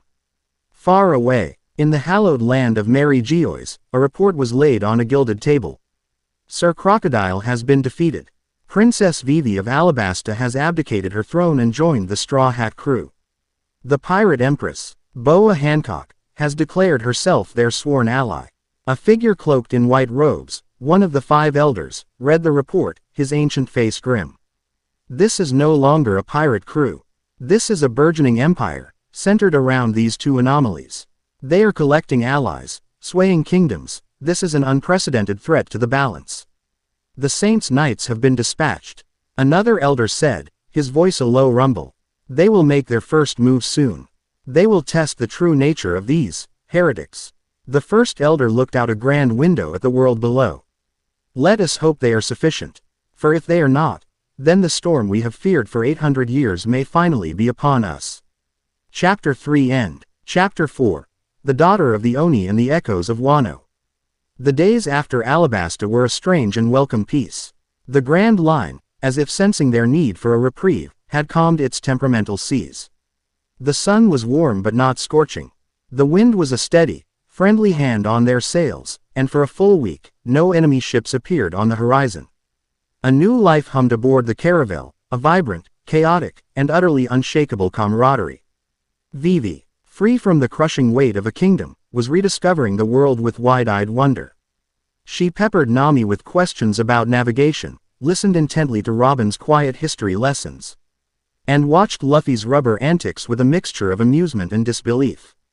She was a diplomat thrust into a den of wolves who had turned out to be her staunchest guardians. And the transition from princess to pirate was one she embraced with a surprising ferocity. Yamato, on the other hand, was not a gentle addition, she was a force of nature unleashed. Boisterous, loud, and possessing a strength that made even Luffy pause, she had thrown the ship's delicate balance into a joyous uproar. Her constant declarations of being Kazuki Odin were a source of endless confusion for Vivi and a running joke for Luffy. She trained constantly, her massive kanabo, Takaru, swinging through the air with enough force to generate its own wind, often sending loose items skittering across the deck. She ate as much as Luffy, fought with him over the best cuts of meat, and viewed Naruto with a deep, almost reverent respect, seeing in his quiet power a different, more focused kind of freedom. It was Naruto who first sensed the change. He was meditating on the bow, a practice that had become the ship's unofficial early warning system. He felt it not as a change in the sea or the wind, but as a discord in the world's energy. A deep, persistent thrumming, like a colossal drum beating a slow, mournful rhythm miles beneath the waves. "Nami," he said, his eyes still closed. "Change course. 30 degrees to port." Nami, who had learned not to question these pronouncements, spun the helm without hesitation. "What is it? A storm? A fleet? An island?" Naruto replied, opening his eyes. They held a distant, troubled look, one that's in pain. Within hours, it appeared. It was not on any of her charts. The island was a slash of vibrant green and stark white cliffs against the blue of the sea. Its peaks capped with improbably pink-leafed trees that looked like clouds of cotton candy. As they drew closer, the Wano-esque architecture became undeniable, gracefully curved roofs, weathered stone lanterns, and a massive, red-painted torii gate that stood half submerged in the surf, marking an ancient entrance to the island. "It looks like Wano," Yamato breathed, her voice uncharacteristically soft. She stood at the railing, her grip tight on her kanabo, her eyes filled with a complex mixture of awe and sorrow. "But it can't be. This is a ghost." An echo. Robin nodded, her expression grim. Many islands were colonized or heavily influenced by Wano during the centuries before it closed its borders. Most were wiped out during the Void Century. This place, it shouldn't exist. The air was heavy and still, the only sound the lapping of waves against the hull. There were no birds, no insects, no signs of life. The port was a collection of splintered docks and sunken fishing boats. It was a place of profound and desolate silence, a beautiful tomb. "I don't like it," Vivi said, a shiver running down her spine despite the heat. "It feels watched." "I'm hungry," Luffy declared, completely immune to the oppressive atmosphere. "Let's find some food." They docked at a miraculously intact section of the pier. The consensus was to explore, but cautiously. Nami, Vivi, and Robin would investigate the abandoned town near the port, while Luffy, Naruto, and Yamato would head towards the center of the island, where Naruto felt the source of the island's pain was most concentrated. The trio moved inland, the silence of the overgrown forest pressing in on them. Ornate stone statues of samurai and oni lay toppled and covered in moss. The path was barely visible, reclaimed by nature over centuries of neglect. "This place is where one of Odin's adventures took him," Yamato declared, her voice booming in the quiet woods. "I can feel it. He probably fought a young tiger here and made friends with a mountain god. Or maybe he just took a nap," Luffy suggested, peering into a hollow log. Naruto said nothing. His senses were on high alert. The feeling of being watched was growing stronger. But it wasn't coming from the trees around them. It was distant, cold, and utterly detached. And beneath that, the thrumming pain of the island was coalescing, taking on a frantic, desperate edge. It was the feeling of a trapped animal, cornered and terrified. They broke through the trees into a large, circular clearing. At its center was a massive, ancient cherry blossom tree. Its trunk as wide as a house, its pink leaves casting a gentle, dappled light. But the serene beauty was shattered by what lay at its roots. A creature, a monstrous chimera of muscle and rage, was tearing at the great tree's bark. It had the body of a gorilla, the head of a bull, and massive crab-like pincers where its hands should be. Its fur was matted with blood and dirt, and a guttural, agonized roar ripped from its throat. It was a gifter, one of Kaido's beast pirates, but twisted and malformed, driven mad by its conflicting animal traits. "One of my father's abominations," Yamato snarled. her cheerful demeanor vanishing, replaced by a cold fury. It's been driven insane by the smile fruit. It needs to be put out of its misery. She hefted Takaru, ready to charge. But before she could move, the gifter's head snapped up. It wasn't looking at them. It was looking past them, into the trees behind. A new figure had emerged from the shadows. He was unnaturally tall and thin, dressed in a pristine white, high-collared tunic and black trousers. His face was hidden behind a smooth, white, featureless porcelain mask. He held no weapon. He simply stood there, his posture relaxed, exuding an aura of absolute, chilling calm. The white of his tunic was so pure it seemed to suck the color from the air around it. Naruto felt a jolt, as if he'd touched a live wire. That was the Watcher, cold, detached, inhuman. He felt no anger, no malice from the masked man. He felt nothing at all. It was a void, a perfect vacuum of emotion that was more terrifying than any rage. The gifter, however, felt pure, primal terror. It let out a screeching roar and charged, not at the crew, but at the masked man, seeing him as the greater threat. The masked man didn't move. He simply raised a single, white-gloved hand. As the gifter's massive, horned head came within inches of him, he gently placed 2 fingers on its forehead. There was no explosion, no shockwave. A network of fine, black cracks, like fractured ice, spread from his fingertips across the gifter's hide. The creature's charge halted instantly. Its eyes glazed over, the life drained from it, and its colossal body crumpled to the ground, not with a crash, but with the soft, final exhalation of a deflating balloon. It was dead before it hit the ground.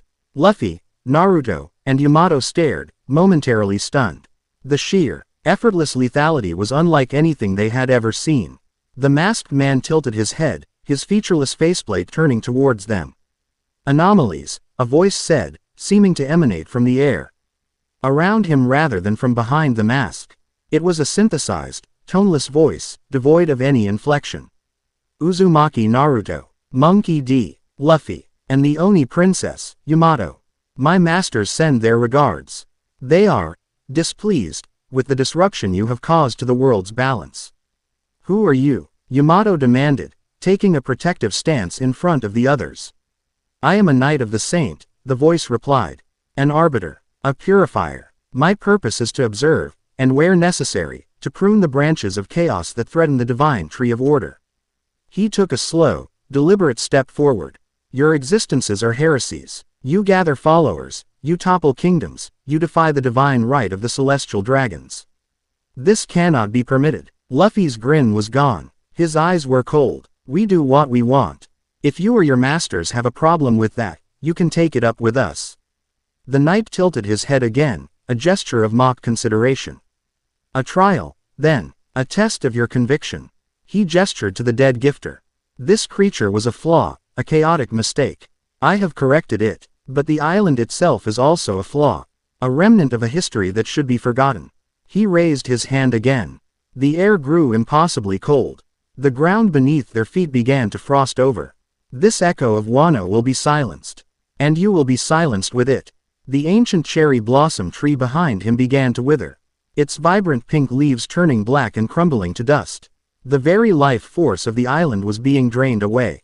Yamato roared in outrage. You will not defile this place. She charged, her kanabo held high, imbued with a shimmering coat of conqueror's haki. Reime Hake. Her attack, which could shatter mountains, was met with infuriating ease. The knight raised 2 fingers again, catching the massive club. The force of the blow was completely negated. The black cracks spread from his fingers onto the kanabo, but Yamato's haki fought back, the black K and red lightning of a conqueror clashing with the silent, life-draining void of the knight's power. The will of a king, the knight's synthesized voice observed. Impressive. But a king's will is meaningless before a god's decree. He pushed, and Yamato, despite her immense strength, was sent sliding back several feet. Luffy appeared at the knight's side in a blur, his leg swinging in a haki-infused axe kick. The knight didn't even turn. A third arm, made of a strange, shimmering white energy, sprouted from his back and caught Luffy's leg, holding it fast. Your freedom is an illusion, the knight stated. It is merely the space between the bars of your cage. It was then that Naruto acted. He wasn't charging. He was weaving hand signs, his fingers a blur of motion. He drew in a massive breath, pulling the very essence of the forest, the lingering life force the night hadn't yet consumed, into his lungs. Sage art. Wood release. Deep forest emergence. The ground erupted. Massive, writhing trees and branches, far larger and more vibrant than any native to the island, exploded from the earth. They were not aimed at the knight directly, but around him, forming a massive, swirling dome of living wood. A prison to contain him and his life-draining aura. For the first time, the knight seemed to pause. The power of the first. How? Curious. The dome of wood closed over him, plunging the clearing into a temporary leafy darkness. He's not trying to beat us, Naruto said, breathing heavily. The effort of creating so much life from a dying island was immense. He's testing us, measuring our abilities. As if on cue, the wooden dome from within began to glow with a sickly white light. The wood moaned, creaking as its life was systematically erased. Cracks formed, and with a final, explosive shatter, the dome disintegrated into a cloud of black dust. The knight stood in the center, unharmed, his white tunic still immaculate. The test is concluded, the synthesized voice announced. Your abilities are confirmed. Your ideological threat is deemed severe. He turned his masked face towards Naruto. The sage's power, the king's will, the Ona's legacy. A potent, chaotic cocktail. He slowly began to walk backward, sinking into the shadows of the forest. This was a warning. My masters are patient, but their patience is not infinite. The next time we meet, it will not be for a test. A single, perfect black feather drifted from his retreating form and landed softly on the frosted ground. And then, he was gone. The oppressive, cold aura vanished with him, leaving behind only the dying island and the stunned silence of the three pirates. The life-draining effect seemed to stop with his departure, but the damage was done. The great cherry tree was a blackened husk. The ground was a carpet of gray dust. Yamato stared at the destruction, her shoulders slumped. He killed it. He killed the whole island. Naruto placed a hand on the dead tree's trunk. He closed his eyes, focusing. He could feel a single, faint ember of life, a tiny spark of resilience deep within the tree's ancient roots, a testament to the island's will to survive. Not yet, he said softly. He began to pour his own life energy, his own chakra, into the tree. It was not a grand jutsu. It was a gentle, focused act of healing. A faint, green glow spread from his hand, down the trunk, and into the earth. Luffy walked over, patting Yamato on the back. Hey, don't worry, we'll find that masked jerk and kick his butt next time. He was strong, but he wasn't smiling. Guys who don't smile are never the strongest. Yamato looked at him, then at Naruto, who was pouring his own spirit into saving this one dying tree. She thought of the knight's words, of his talk of order and divine right. It was the same philosophy as her father, Kaido, just wrapped in a prettier package. Control, domination, the belief that one's own power gave them the right to decide the fate of others. And then she looked at Luffy and Naruto. One fought for the freedom to laugh and eat and protect his friends. The other fought to heal the wounds the world had inflicted. They weren't trying to emulate heroes from the past. They were simply being themselves, and in doing so, they were changing the world. A slow smile spread across her face.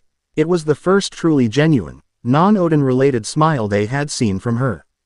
You know, she said, her voice clear and strong, I've been trying so hard to be Kazuki Oden, to live out his journey and bring the dawn he dreamed of.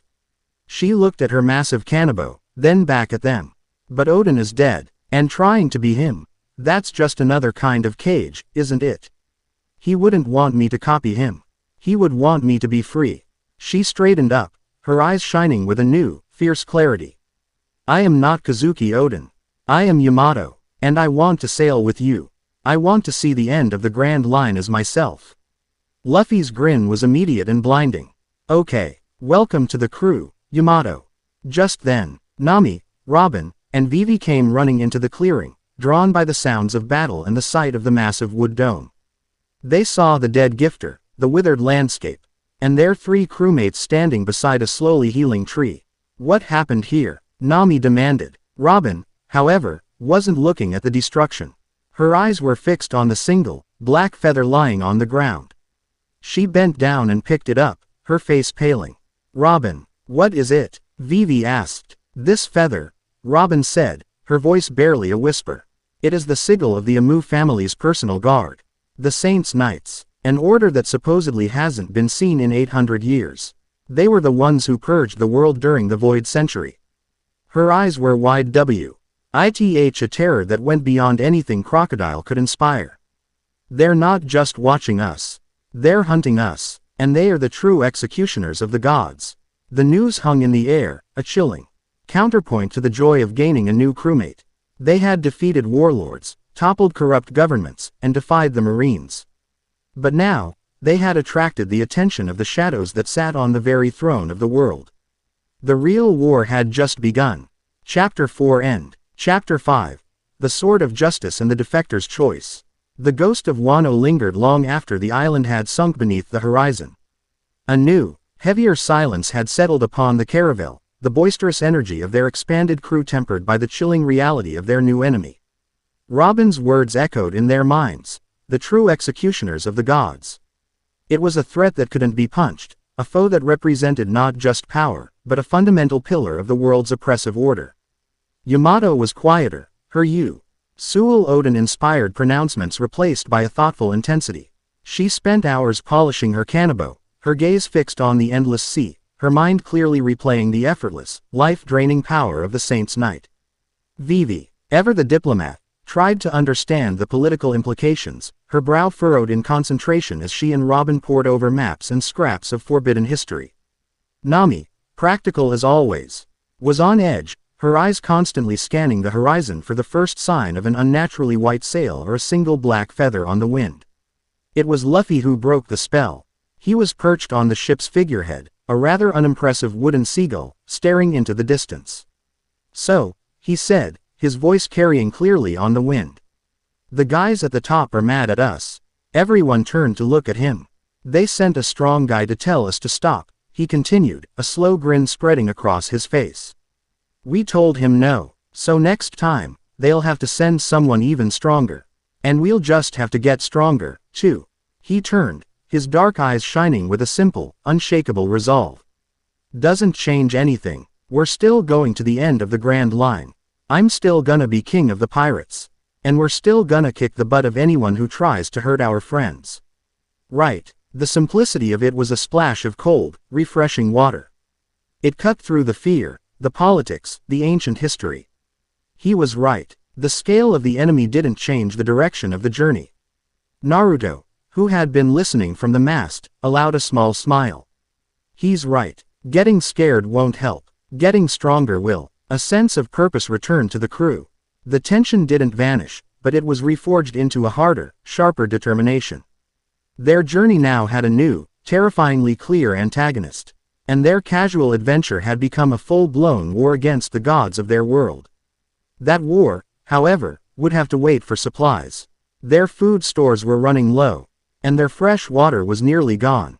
Nami consulted her charts. There's a major marine base island up ahead, she announced, her tone grim. G2 branch. It's called Port Justice. She spat the name like it was a curse. It's one of the most fortified bases in the first half of the New World, known for its discipline and its fanatical commander. It's a dragon's den, but it's only deep water port for 100 leagues. Perfect. Luffy cheered. Big bases have big kitchens. We are not raiding the kitchen, Luffy. Nami growled. We go in, we split up, we get what we need, and we are gone in under an hour. No fights. No talking to Marines. No, being you. Port Justice lived up to its name, at least on the surface. The streets were unnaturally clean, the buildings painted a uniform naval gray. Marines marched in perfect formations, their boots clicking in unison on the stone. But beneath the veneer of order was a deep, chilling oppression. Civilians walked in neat, single-file lines on the sidewalks, their faces devoid of emotion. Merchants stood by their stalls with identical, government-mandated price lists, a marine guard watching over every transaction to ensure the collection of a hefty justice tax on every sale. It was a town suffocating under the boot of order. At the edge of the market, a young marine officer with short, dark hair and glasses berating a child who had tripped and fallen out of the designated pedestrian line. The rules exist for the safety and efficiency of all citizens, she said, her voice sharp but laced with a faint, almost imperceptible note of discomfort. Disrupting the flow is a disruption to justice itself. Now get back in line. This was Ensign Tashigi. She believed, with every fiber of her being, in the righteousness of the Marines. She believed in protecting civilians and upholding the law. But the rigid, soulless application of it here in G2 grated against her spirit. This wasn't the heroic justice she had read about. This was just control. Her thoughts were interrupted by a familiar, gruff voice. Let it go, Tashigi. Vice Admiral Smoker stood behind her, a thick cloud of cigar smoke obscuring his scarred face. He had been temporarily assigned to G2 to coordinate efforts against the rising tide of piracy in the sector. You can't polish a rock, sir. Tashigi saluted, flustered. I was Jew, Saint enforcing Commodore Basque's civic order directives. I know what you were doing, Smoker grumbled, taking a long drag from his 2 cigars. His eyes scanned the market, a deep-seated cynicism in his gaze. He hated this place. He hated the blind fanaticism of its commander, Commodore, Iron Fist, Basque. Smoker's justice was messy, personal, and found on the streets, not in a rulebook. His gaze suddenly froze. Across the square, a figure in a straw hat had just bought an entire basket of bread from a terrified-looking baker and was now handing it out to a family huddled in an alleyway, their clothes ragged, their faces gaunt. The father looked up, shocked, as a loaf of bread was shoved into his hands. But, we can't afford the tax, the man whispered. Don't worry about it, Luffy said with a cheerful grin. If you're hungry, you should eat. Smoker's eyes widened. The straw hat, the red vest, the impossible grin. The report from Alabasta had been explosive, but he hadn't truly believed it. Now, here he was. Monkey D. Luffy, in the heart of one of the most secure marine bases in the world. Tashigi, Smoker said, his voice a low growl. On me, now. They moved, pushing through the sterile crowds. By the time they reached the alley, Luffy was gone, but the family was still there, tearing into the bread with a desperation that twisted Tashigi's heart. Did a man in a straw hat give this to you? Smoker demanded. The father flinched, terrified he was in trouble. He just nodded, clutching the bread protectively. It's him, Smoker muttered. He's here. He looked at Tashigi. This is the man who brought down Crocodile. He's with the blonde one, Uzumaki. They are not your average pirates. Do not underestimate them. The confrontation came minutes later. The crew had split into 3 teams. Luffy and Yamato were on food duty. Nami and Vivi were sourcing shipwright supplies. And Naruto and Robin were in a bookstore, ostensibly looking for maps but in reality searching or any scrap of local history the base hadn't yet sanitized. It was Luffy and Yamato who were cornered first. They were exiting a butcher shop, their arms laden with giant sides of meat, when they found their path blocked. Smoker stood there, his massive jeet resting on his shoulder, his body already beginning to bleed smoke at the edges. Behind him, Tashigi had her hand on the hilt of her katana. Her expression a mixture of determination and nerves. Straw Hat Luffy, Smoker growled. You've got a hell of a nerve showing your face here. Luffy's grin didn't falter. Smoky, long time no see. You want some meat? He offered, holding out a massive steak. I'm here to bring you to justice, you chaotic fool, Smoker said, ignoring the offer. You and your crew have destabilized kingdoms and made a mockery of the world government. Quote, the law is absolute, Tashigi declared, drawing her blade. As pirates, you are agents of evil, and you will be judged. Yamato stepped forward, placing herself between them and Luffy. He offered you meat. It's rude to refuse a gift. Her voice was light, but her grip on Takaru tightened. The debate was cut short as the other teams, sensing the confrontation, converged on the location. Naruto and Robin melted out of a nearby alley, while Nami and Vivi arrived from the opposite direction. The crew was assembled, facing down the 2 Marines in the middle of the oppressive town square. This is your only warning, Smoker said, his body dissolving into a dense cloud of smoke. Surrender now. I don't think so, Naruto said, stepping forward. He looked past Smoker, at Tashigi. His gaze was unnervingly direct. Tell me, swordswoman, What is justice? Tashigi was taken aback by the question. It's the law. It's protecting the innocent. It's defeating evil like you. And as that child you yelled at evil? Naruto asked, his voice still calm. As that hungry family we fed evil. This town is suffocating. You're not protecting them. You're guarding their cage. A law that values neat lines over a child's well-being isn't justice. It's a tool for control. His words struck a nerve. Tashigi flinched, her conviction wavering for a fraction of a second. This was the very doubt she had been wrestling with. Don't listen to his twisted words, Tashigi. Smoker roared, launching himself forward as a massive fist of dense smoke. White blow. Luffy met the attack head-on. Gomu Gomu no, jet pistol. His hockey-infused fist cut cleanly through the smoke, forcing Smoker to reform several feet away. The battle was joined. It was not a simple brawl. It was a symphony of chaos and control. Smoker was a difficult opponent, his Logia body seemingly intangible. But Luffy, with his advanced armament hockey, could land solid blows, while Naruto's Sage Mode allowed him to pinpoint Smoker's real body within the swirling smoke, directing Luffy's attacks with unerring accuracy. Tashigi, a skilled swordswoman, charged at Robin. But before she could get close, a wall of giant, sprouted arms erupted from the ground, catching her blade. Fighting is so barbaric, Robin said with a sigh, her arms crossed. The real threat arrived moments later.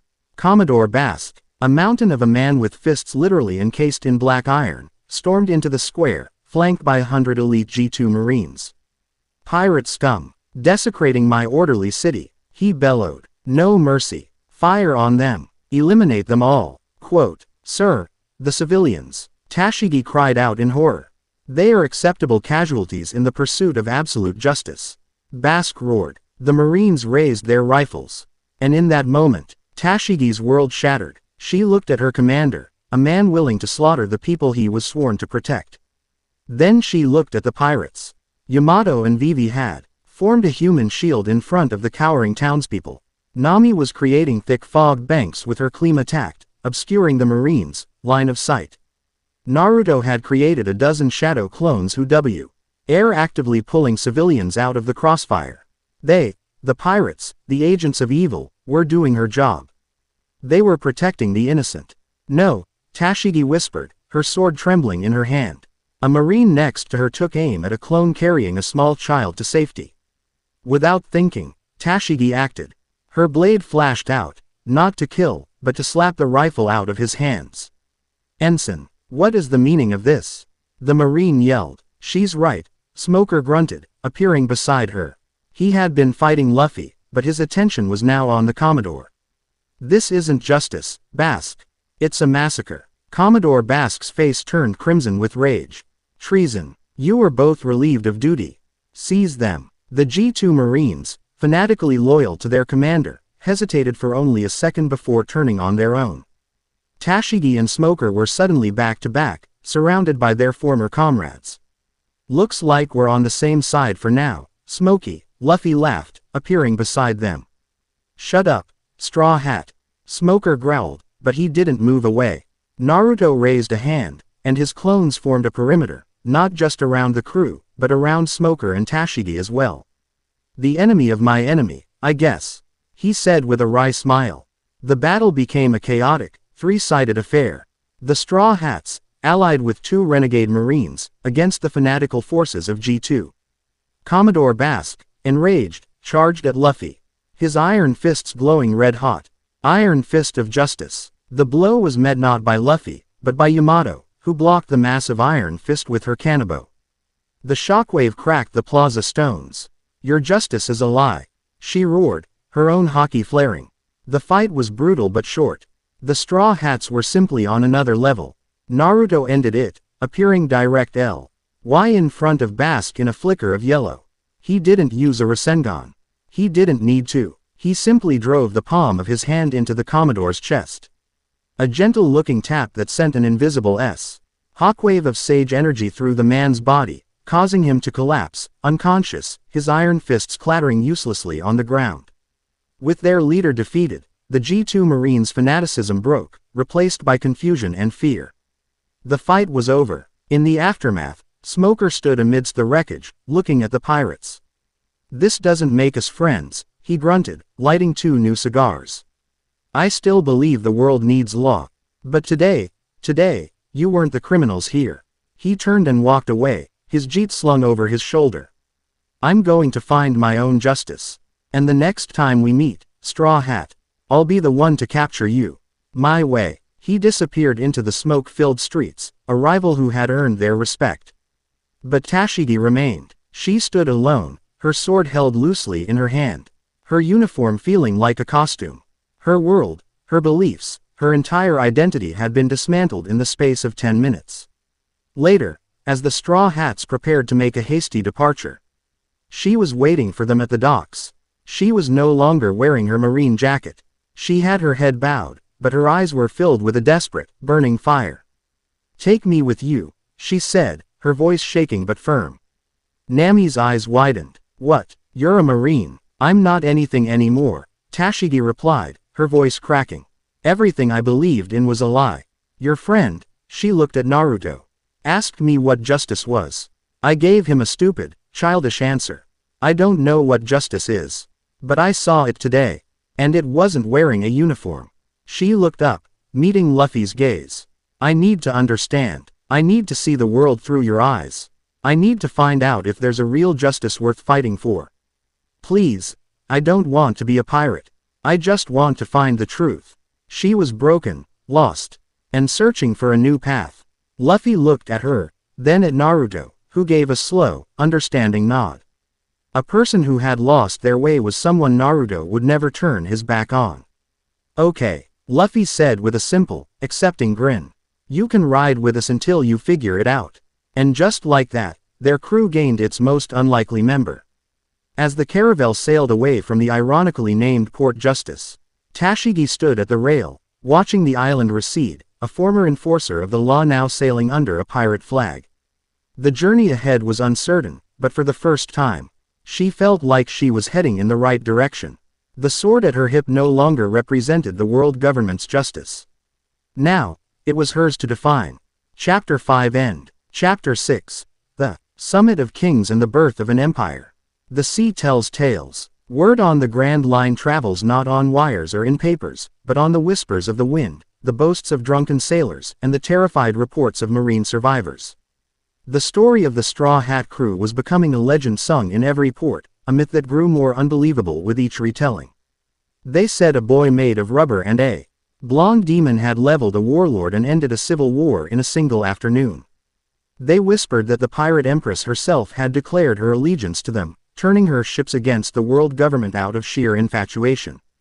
They spoke of a ghost island, an echo of Wano, where an arbiter of the gods had appeared and been fought to a standstill. Their reputation had become a weapon, a force in its own right. Twice, they were approached by other pirate crews. The first was a brutish galleon whose captain, a man with a 50 million berry bounty, demanded they surrender their ship. Luffy had simply looked at him. His expression flat, and the sheer, passive pressure of his conqueror's haki had sent half the man's crew fainting to the deck. The ship had turned and fled without a single shot fired. The second encounter was a small, battered vessel, its crew a collection of escaped slaves and refugees. Their captain, a woman with determination etched into her weary face, had bowed her head and offered their loyalty. Their lives, anything, in exchange for the chance to fight under a banner that truly stood for freedom. Luffy had accepted her offer of food, but politely declined the offer of fealty. "You should be your own captain," he'd told her, leaving the woman baffled but inspired.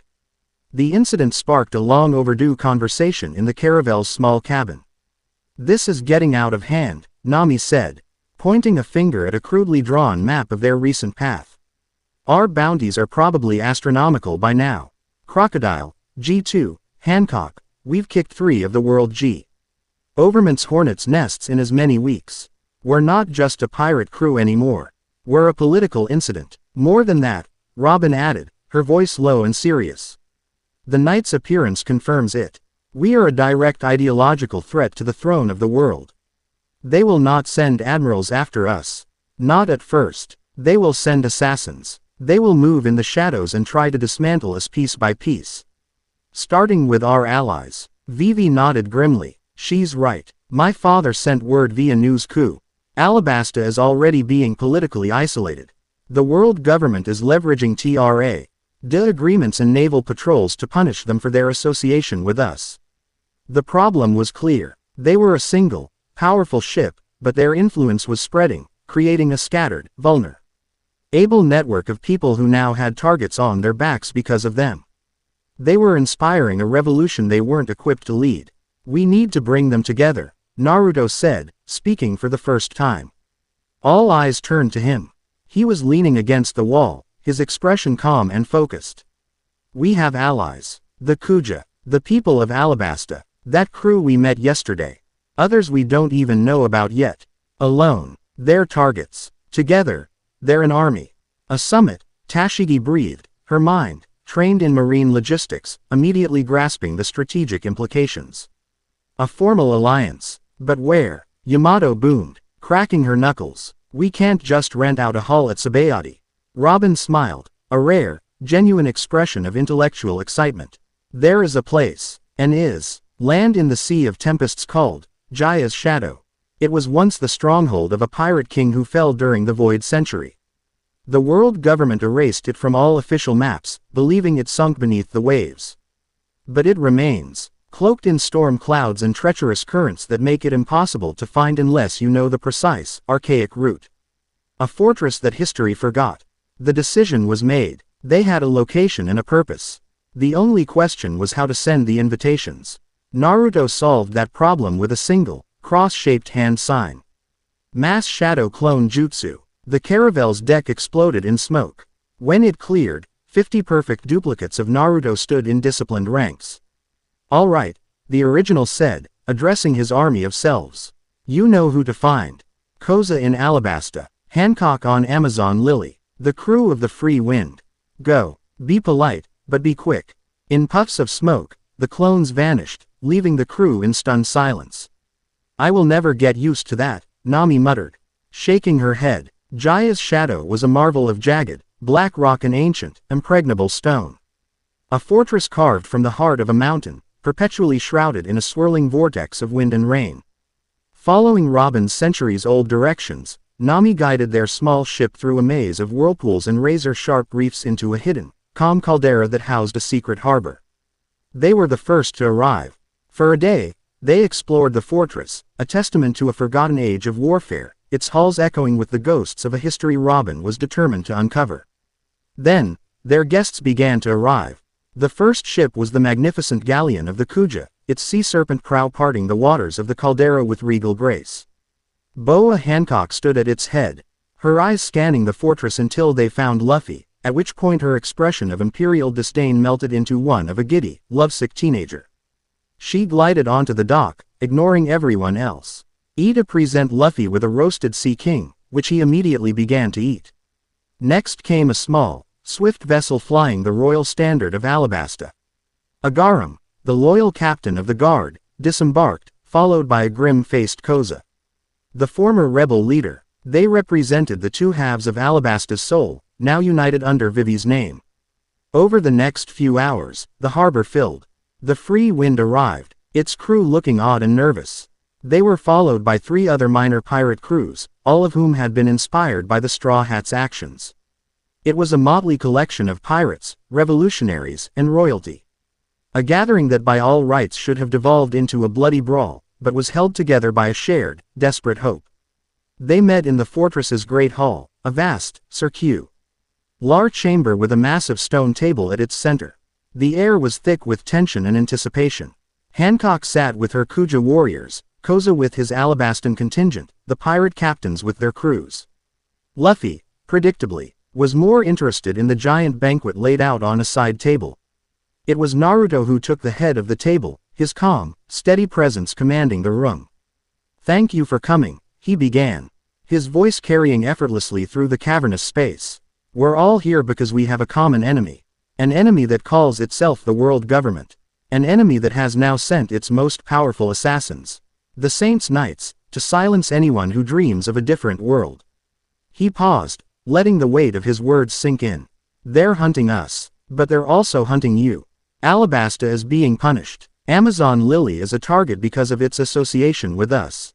Every one of you who cheers our name paints a target on your own back. We brought this danger to your doorsteps. We feel responsible for that. Koza slammed his fist on the table. We knew the risks. We chose to fight for freedom in our own land. You just showed us it was possible. Hancock nodded, her gaze fixed on Luffy. My love's enemies are my enemies. The Kuja fear no one, not even the so-called gods. Naruto nodded. Good, because fighting them alone is suicide. They will isolate us, cut us off, and destroy us one by one. But together, he looked around the room, meeting the eyes of every captain, every leader. Together, we are a force that can make them tremble. I'm proposing a formal alliance. A grand fleet, united under a single purpose. To create a world where we are all free to choose our own destiny. A murmur went through the hall. An alliance of this scale hadn't been seen in centuries. It was then that Luffy, having finished a leg of meat, walked to the head of the table. He wasn't posturing or trying to look like a leader. He was just being Luffy. I don't really get all this political stuff, he said, his voice simple and direct. But here's what I know. Vivi is our friend, and Crocodile made her cry, so we beat him up. Tashigi is our friend, and her boss was a jerk, so we beat him up. Yamato is our friend, and that masked guy tried to hurt her home, so we're gonna beat him up, too. He grinned, a wide, infectious expression of pure conviction. All of you here are our friends now, and I'm gonna be king of the pirates. The king of the pirates should be the person who has the most freedom in the world. But being free all by yourself is boring. I want a world where all my friends can be free, too. A world where you can eat as much as you want, laugh as loud as you want, and nobody can tell you that you can't. His voice didn't boom, but his will did. A silent, invisible wave of conqueror's hockey rolled through the room. It wasn't a threat, it was an invitation. It didn't demand submission, it inspired loyalty. It was the pure, unbending spirit of a king. And it resonated in the hearts of everyone present. The pirates felt their adventurous spirits stir, the revolutionaries felt their ideals blaze brighter, and Hancock nearly fainted from the sheer force of his royal charisma. The alliance was sealed in that moment, not by a contract, but by a shared belief in the man in the straw hat. The rest of the summit was dedicated to strategy, a whirlwind of logistics orchestrated by Nami and Naruto. They weren't building a traditional pirate fleet with a single emperor. They were building something new. This is an alliance of equals, Nami declared, pointing to a newly drawn chart of their proposed command structure. Luffy and Naruto are the heart of this fleet, but we need a command staff. Captains who can lead our forces independently. And so, the first captains of the Straw Hat Grand Fleet were named.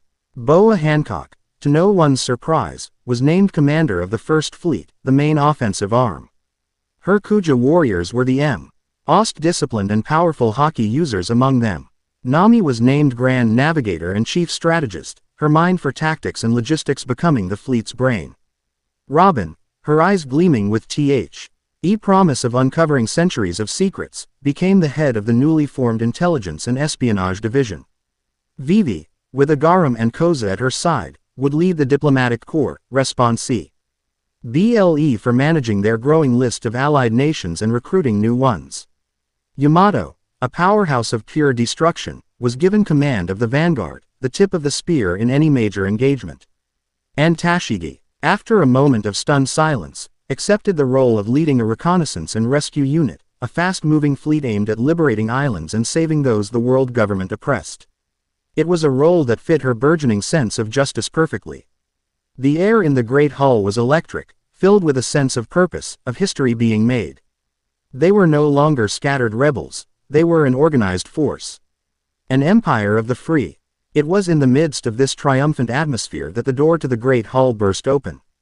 A single, blood-soaked figure stumbled in, a sailor from the Free Wind who had been left on lookout duty. He collapsed to the floor, his eyes wide with terror. A ship, he gasped, his voice a ragged whisper. It came from the storm. Silent, no flag. He held out a trembling hand. In it was a single, perfect black feather, identical to the one they had found on the Ghost of Wano. He was on his way, the sailor choked out, blood frothing on his lips. King Triton of the Midas Kingdom, he heard your call, he was bringing his fleet to join us. The sailor's eyes rolled back. The masked man, he didn't even touch the ships. He just erased them. And he gave me this, a message. The sailor's last breath was a whispered word, a message from the Saint's Knight to his new enemies. Order. Silence. A cold, profound silence descended on the hull, snuffing out the triumphant fire and replacing it with an icy dread. A king, a benevolent ruler of an allied nation, a man who had answered their call for freedom, had been assassinated. His entire fleet erased from existence. It was a brutal, surgical strike, a message sent not with a cannonball, but with an executioner's blade. Hancock's face, moments before flushed with love, was now a mask of cold, murderous fury. Koza's hands were white-knuckled on the hilt of his sword. The pirate captains looked at each other, the reality of the war they had just signed up for crashing down on them. Naruto's face was stone. He walked over to the dead sailor and gently closed the man's eyes. His senses had been so focused on the meeting inside the fortress that he hadn't felt the cold void of the night approaching from the sea. A mistake he would not make again. Luffy's straw hat shadowed his eyes. When he looked up, the warm, cheerful light in them was gone, replaced by a storm. The temperature in the room dropped. The sheer, unrestrained force of his conqueror's haki flooded the hall, no longer an invitation, but a promise. A promise of absolute, world-shattering retribution. The Straw Hat Grand Fleet had been born. And its first official act was a declaration of war, not against the Marines, not against the world government, but against the silent, masked gods who sat on the throne of the world. Their adventure was over. The revolution had begun. Chapter 6 End. Chapter 7. The Divine Arrow and the First Martyr. The triumphant fire in the great hull of Jaya's shadow had been extinguished, smothered by a single whispered word.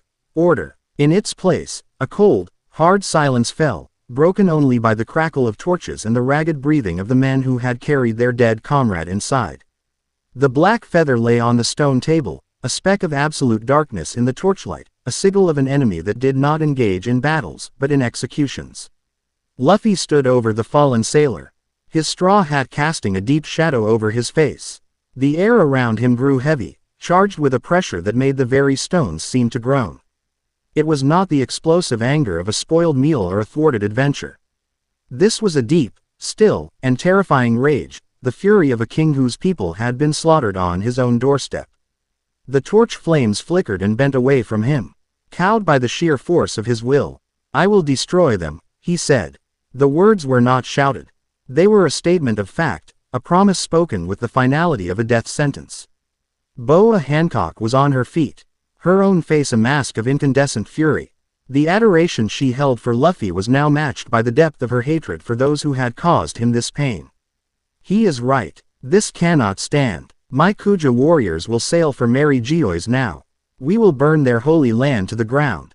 Koza, his hand gripping the hilt of his sword so tightly his knuckles were white, nodded in grim agreement. Alabasta will send its army. We will not wait for them to pick us off. We will take the war to them. The hall erupted in a chorus of vengeful cries. The pirate captains, their fear momentarily forgotten, roared for blood. They were a fleet of warriors, and their instinct was to meet a threat with overwhelming force. No, the single word, spoken with quiet, unshakable authority, cut through the din. Naruto had not moved from his place beside the dead sailor. He had closed the man's eyes, and now he stood, his own eyes scanning the faces of the enraged leaders. There was no anger on his face, only a chilling, razor-sharp focus. "You will do exactly what they expect you to do," he said, his voice calm but carrying an edge of cold steel. "You will charge their gates in a blind rage, and you will be annihilated. They are the gods of this world. Their home is the most fortified place on the planet. They just demonstrated that they can find and erase an entire fleet at sea without a trace. A direct assault is not a strategy.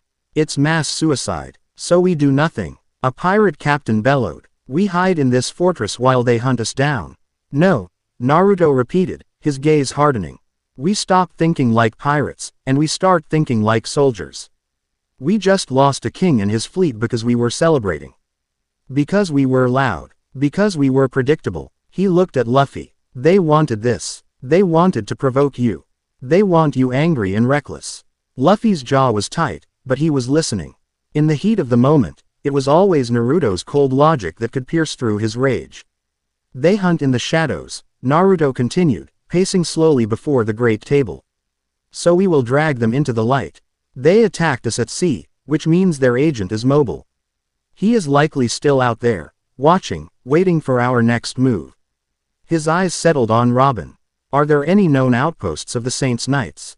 Robin shook her head. None have been recorded in 800 years. They are ghosts. They have no bases, no forts. Their base is Mary Geoise itself. Then we will make them come to us, Naruto said.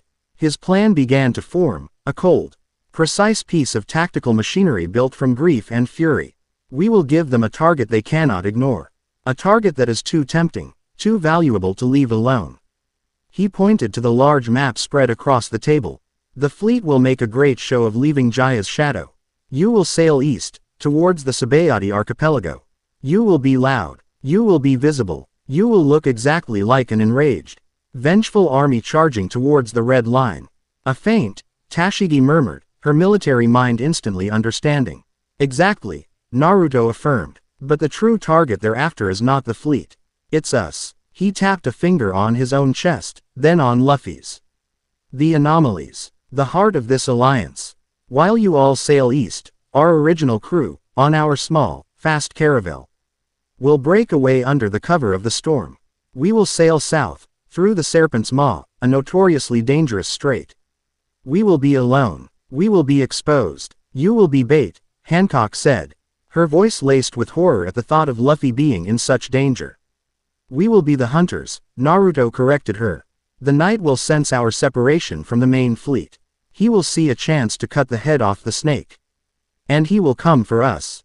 But when he does, he will find himself alone, in our territory, with the entire Grand Fleet circling back to close the trap. The plan was audacious, dangerous, and brilliant. It turned their own weakness into a weapon, using their enemy's arrogance against them. The vengeful shouts died down, replaced by a tense, focused silence as the leaders considered the cold, lethal logic of the strategy. Luffy, his rage now banked into a focused, burning coal, gave a single, sharp nod. Let's do it. The departure from Jaya's shadow was a masterclass in military deception. The Grand Fleet, nearly 30 ships strong, exited the caldera with flags flying and cannons firing into the air, a grand, defiant spectacle. They set a course due east. A charging bull aimed squarely at the heart of the world. Hours later, under the cloak of the perpetual storm and the deepening twilight, a single, small caravel slipped from the hidden harbor, its sails dark, its crew silent. It turned south, into the treacherous currents of the Serpent's Maw. The mood on board was heavy. The weight of their mission, the grief for a fallen ally, and the knoll edge that they were actively trying to attract the attention of a godlike assassin created a suffocating tension. Luffy stood at the prow, his arms crossed, his gaze fixed on the churning water ahead. Yamato and Tashigi stood watch, their hands never straying from their weapons. Nami was at the helm, her knuckles white, her eyes darting between her compass and the jagged rocks that littered the strait. Naruto sat in a meditative pose on the cabin roof, his eyes closed. He was in sage mode, but he wasn't just scanning the horizon. He was casting his senses out in a vast, invisible net, feeling the life of the ocean. The flow of the wind, the cold emptiness of the space around them. He was listening for a single, discordant note in the symphony of the world, the chilling void that signified a night's presence. For 2 days, they sailed in silence. The tension stretched thin, fraying their nerves. Then, on the 3rd day, Naruto's eyes snapped open. He's here, he said, his voice flat. Every crew member froze. Where? Nami whispered, her heart pounding. Everywhere, Naruto replied, standing up.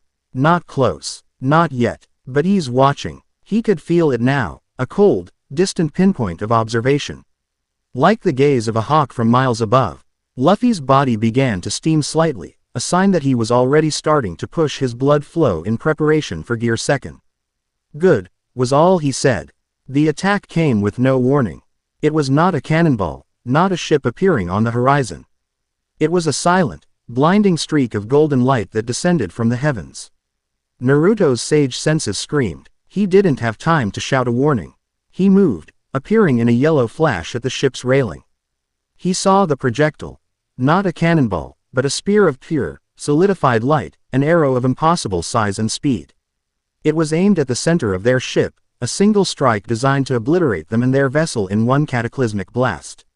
He couldn't stop it. The energy it contained was immense, alien. But he could deflect it. Pouring every ounce of his chakra into his arms, he formed a Rasengan in each hand and slammed them together, creating a swirling, chaotic shield of energy. Tornado Rasengan. He met the divine arrow head-on.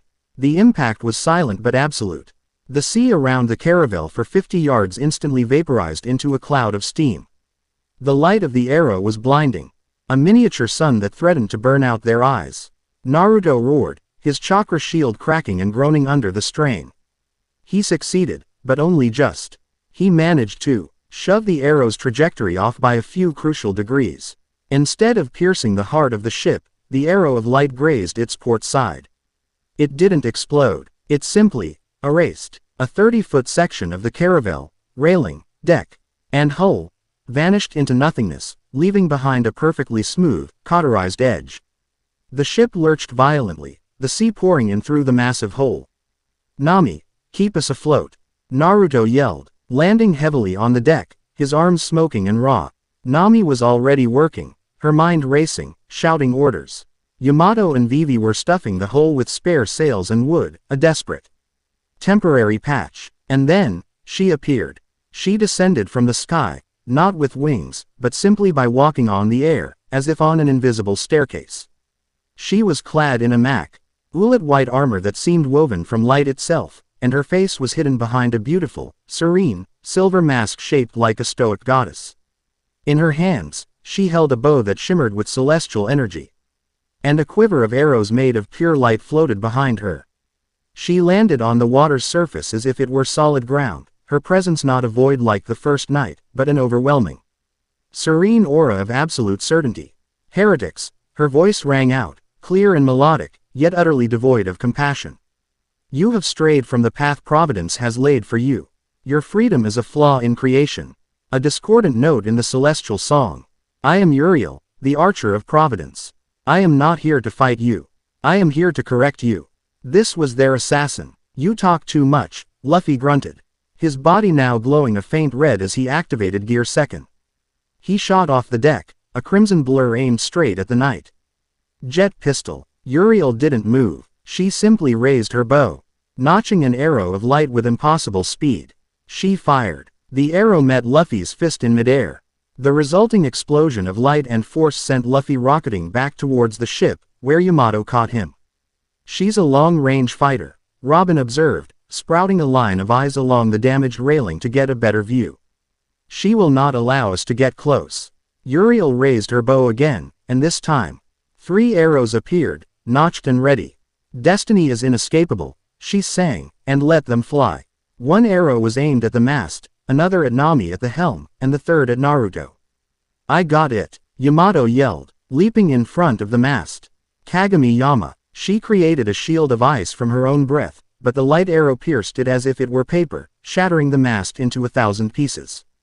Tashigi moved in a blur of Soru, her blade flashing to intercept the arrow aimed at Nami. Her hockey-infused sword met the light, and she was thrown back with a cry of pain, her blade vibrating so violently it was nearly torn from her grasp. Naruto dealt with his arrow by creating a shadow clone to intercept it, the clone detonating in a harmless puff of smoke. They were completely on the defensive. Their ship was crippled, their mast was gone, and they were facing an enemy who could pick them off from a distance with impunity. "This is the trap," Naruto said, his mind racing. "She thinks she has us."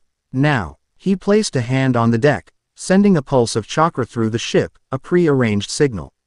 And the sea answered. From the churning waves of the strait, ships began to emerge. The Kuja galleon, the Alabastan warship, the Free Wind, and a dozen other pirate vessels. They rose from the waves like vengeful ghosts, their cannons primed, their warriors screaming a battle cry. The Grand Fleet had returned. Uriel was surrounded. "Your providence didn't account for this, did it?" Naruto called out to her across the water. For the first time, a flicker of something, surprise, annoyance, seemed to cross Uriel's serene aura. but it vanished as quickly as it came. She looked at the ring of ships, at the hundreds of cannons aimed at her, and she smiled behind her mask. "Oh, you poor, misguided children," she said, her melodic voice filled with something like pity. "You believe your will can reshape the loom of fate.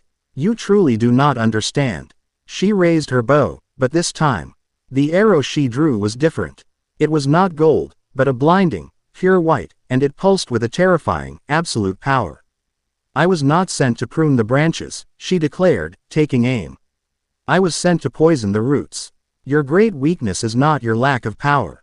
It is your hope." Her target was not Luffy. It was not Naruto. It was not even Boa Hancock on her flagship. Her bow was aimed at the smallest, most vulnerable-looking vessel in the fleet. The Free Wind, the ship of former slaves. At its prow stood its captain, Alara, her face a mixture of fear and defiance. A symbol of the very people this alliance was built to protect. The trap had not been for Uriel. It had been for them. "No," Naruto roared, realizing the truth a second too late. The white arrow, the arrow of judgment, flew. It moved with a speed that defied physics, a concept given lethal form. Yamato tried to intercept it, launching a blast of icy energy. Hancock fired a slave arrow. A dozen cannons roared at once. But it was no use. The arrow of judgment passed through their attacks as if they were mist, its purpose absolute, its destiny preordained. It struck the Free Wind not with an explosion, but with a wave of pure white energy that washed over the ship. For a moment, nothing happened. Then, the wood began to age, to crumble, to turn to dust. The sails dissolved into thread. The sea, Rue screamed as their life force was siphoned away, their bodies withering into ancient husks. Captain Alara stood at the prow, facing the wave of annihilation. She did not scream. She met her fate with wide, defiant eyes. She raised her sword one last time, a final, futile gesture of rebellion against the gods. "Live, free," was the last thing she choked out, her voice a dying whisper carried on. The wind before she and her ship dissolved into a cloud of dust and memory, scattered on the waves. The first martyr had fallen. In the stunned, horrified silence that followed, Uriel lowered her bow. "Hope is a disease," she stated calmly. "And I am the cure." With a final, pitying glance at the fleet, her body dissolved into particles of light. Her mission was complete. She had not come to kill the kings. She had come to kill the dream. A profound, soul-crushing grief washed over the fleet. They had sprung the perfect trap, and it had cost them everything. They had won the strategic victory, but suffered an absolute moral and emotional defeat. On the deck of the crippled caravel, no one spoke. Nami was openly weeping. Vivi held her face in her hands, her body shaking with silent sobs. Yam! Otto slammed her fist against the broken railing, a raw, guttural cry of pure rage and grief tearing from her throat. Naruto stood silent, the weight of command, the cost of his plan, crashing down on him. He had led them into this. He had sacrificed a captain and her entire crew on the altar of his strategy. Luffy walked to the gaping hole in their ship, the wound that mirrored the one just torn in the heart of their newfound fleet. He looked out at the empty space on the water where the Free Wind had been, at the faint dusting of gray powder that was all that remained of their friends. The steam rising from his body ceased. The burning rage in his eyes cooled, hardening into something far colder, far more permanent. It was the absolute, unforgiving resolve of a man who had just been shown the true price of his dream and had decided, without hesitation, that he would make the heavens themselves pay it back 1,000-fold. The adventure was truly over. This was a war, and they had just buried their first soldiers. Chapter 7 End. Chapter 8. The Whispers of the Void and the Road to God Valley. The sea had become a graveyard. There was no wreckage to mark the passing of the Free Wind, no splintered planks or torn sails. There was only an empty space in their formation, a void that was more damning than any debris. For hours, the Grand Fleet drifted in the Serpent's Maw, a silent, ton flotilla of 30 ships going nowhere, their crews lining the rails, staring at the patch of water where their allies had been erased from existence. On the deck of the crippled caravel, the grief was a suffocating fog. Nami sat huddled against the broken mast, her face buried in her knees, her shoulders shaking with silent, racking sobs. Vivi stood beside her, a hand on her friend's back. her own tears tracing clean paths through the grime on her cheeks. Yamato had punched the main mast so hard the wood had splintered, and now she simply leaned against it, her head bowed, her breath coming in ragged, furious gasps. Tashigi was methodically, almost robotically, cleaning her sword, her face a pale, stoic mask that couldn't quite hide the tremor in her hands. Luffy and Naruto stood by the gaping hole in their ship's side. The smooth, cauterized wound left by Ural's arrow. Luffy's silence was the most terrifying of all. The boundless, cheerful energy that was the sun of their small universe had been extinguished, leaving behind a cold, dense gravity that pulled everyone into its orbit. His eyes, shadowed by his straw hat, were fixed on the empty sea, but they weren't seeing the waves. They were seeing a captain's final, defiant act. Naruto felt a weight in his chest heavier than any mountain. It was the crushing burden of command, the bitter taste of a strategy that had led to this. He had been so focused on the logic of the trap, on the movements of the enemy, that he had failed to account for the one variable that mattered most, their enemy's absolute, divine cruelty. He had used his allies as bait, and the predator had not taken the bait, it had simply devoured it as an appetizer. The guilt was a cold, sharp stone in his gut. The silence was finally broken by the thud of a boarding plank. Boa Hancock, her face a mask of cold fury, swept onto their deck, followed by a grim-faced Koza and a grizzled, one-eyed pirate captain named Gorm, who represented the other freebooter crews. "This is a disaster," Gorm stated, his voice a low growl. He didn't look at Luffy or Naruto, but at the grieving crew. "We followed you. Alara and her people followed you. And they were turned to dust. For what? A failed trap." "It was not a failure," Hancock snapped, her voice like cracking ice. "It was a wound. And the only way to treat a wound is to cauterize it at the source. We sail for Mary Geoise. We will make them bleed for this." "With what?" Koza interjected, his voice sharp with pragmatic anger. "We just saw what one of them can do. One, she crippled this vessel, and annihilated another from miles away. You speak of storming their fortress. We can't even survive their archers. The plan, Uzumaki," he said, his gaze finally locking on Naruto, "was flawed. Fatally flawed." Naruto didn't flinch. He turned from the railing to face them, his expression unreadable. "You're right," he said, his voice quiet and devoid of any defensiveness. The admission silenced them more effectively than any argument. "The plan was mine, and the responsibility for its failure is mine. Captain Alara and her crew are dead because of me." He took a breath, his gaze sweeping over the assembled leaders. Then to his own shattered crew. "I made a critical mistake. I treated this like a war I've fought before. I assumed the enemy had a military objective, to eliminate the leaders. But I was wrong. Their objective wasn't military, it was psychological. They didn't want to kill us. They wanted to break us. To poison our hope, just as their knight said." He walked to the center of the deck. "Charging at them in a rage is what they want. It proves their point, that we are chaotic, emotional creatures who can't be trusted with freedom. We would be throwing ourselves against their walls and dying for nothing. Alara died for a cause. We will not dishonor her memory by turning her sacrifice into a prelude for a massacre. So we run," Gorm snarled. "We tuck our tails and hide." "No," Luffy said. His voice was different. The cold silence was gone, replaced by a low, resonant frequency that vibrated in the air.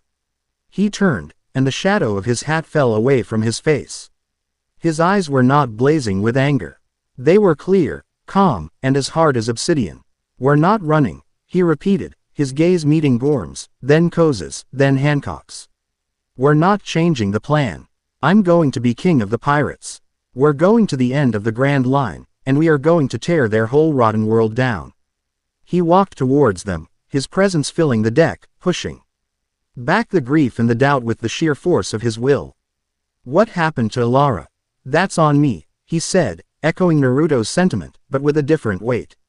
"It wasn't the guilt of a strategist, it was the burden of a king.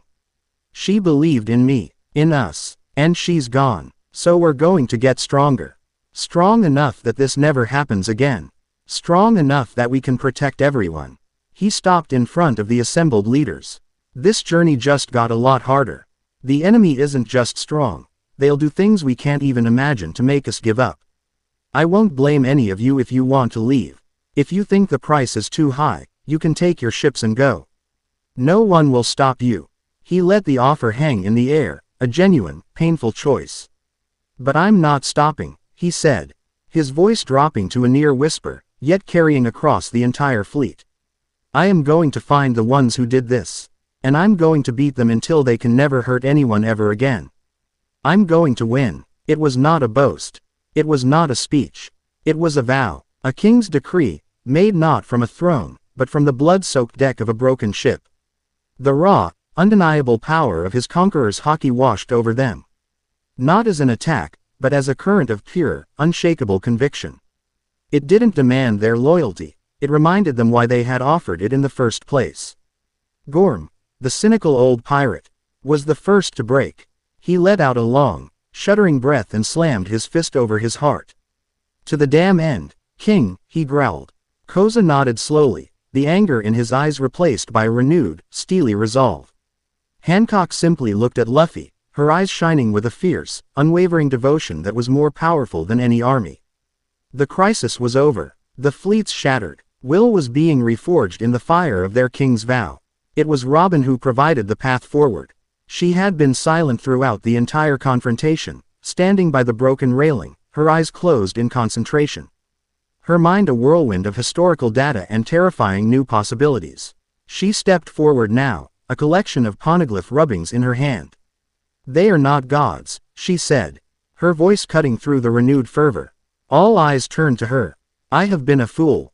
For 20 years, I have seen the world government's power as absolute, their history as divine edict. But Ural's attack, it was not a miracle. It was technology, or a devil fruit of a terrifying, ancient nature. She unrolled a rubbing taken from the poneglyph on Fossilfall Island. This symbol here, she said, pointing to a complex, repeating sigil within the text. It was used to describe a weapon the 20 kingdoms used to end the Great War. I thought it was merely decorative. But look, she held up a piece of paper on which she had painstakingly sketched something from memory, the ornate filigree on Ural's bow. The symbol was identical. A stunned silence fell over the deck. They didn't invent this power, Robin continued, her voice filled with the thrill of discovery. They inherited it. They are wielding the weapons of the past. And if it's a weapon, it has a source. It has a weakness. It can be understood. How? Vivi asked, her grief momentarily forgotten, replaced by a flicker of hope. Where do we even start? Robin pulled out another chart, this one a combination of modern maps and ancient sea logs she had been secretly compiling. The attack on Alara's crew, the life-draining power of the first night, it is all reminiscent of legends surrounding one specific place. A place that was wiped from every map 800 years ago, a place so forbidden that even speaking its name was punishable by death. The poneglyphs call it the Valley of the Progenitors. But the world, in the few fractured texts that remain, knew it by another name. She looked up, her dark eyes burning with intensity. God Valley. The name fell like a stone into the quiet crowd. Tashigi gasped. Even Smoker had spoken of it in hushed, fearful tones. It was the site of the legendary battle between the Roger Pirates and the Rocks Pirates, an incident so catastrophic the world government erased the entire island from existence. It is said to be where the celestial dragons found their divine tools, Robin explained. And where Rocks Zebek, the man who sought to become king of the world, went looking for that same power. The incident there was not just a pirate brawl. It was a clash over the very source of the gods' authority.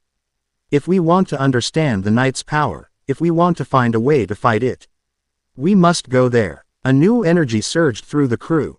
The vague, impossible goal of fighting the gods had just become a concrete, achievable mission: find the lost island. But it was destroyed, Tashigi said. The official records say the island is gone. Official records are lies written by the victors, Robin countered smoothly. The poneglyphs don't speak of its destruction. They speak of it being veiled, hidden. There are clues, here, she tapped the rubbings, and in the royal archives of Alabasta, and even in the legends of Wano that Yamato has told me. It will be difficult, a journey of whispers and ghosts, but it is not impossible. The path was clear. Their new destination was not an island on a log pose, but an island in history itself. Luffy's grin finally, blessedly, returned. It was not his old, carefree grin. It was sharper, harder, a predator's smile. All right, a treasure hunt for a ghost island to find a way to beat up some fake gods. Sounds like a plan. The Grand Fleet, now numbering 29 ships, changed course. Their mission was no longer a blind charge of vengeance, but a focused, desperate quest for knowledge.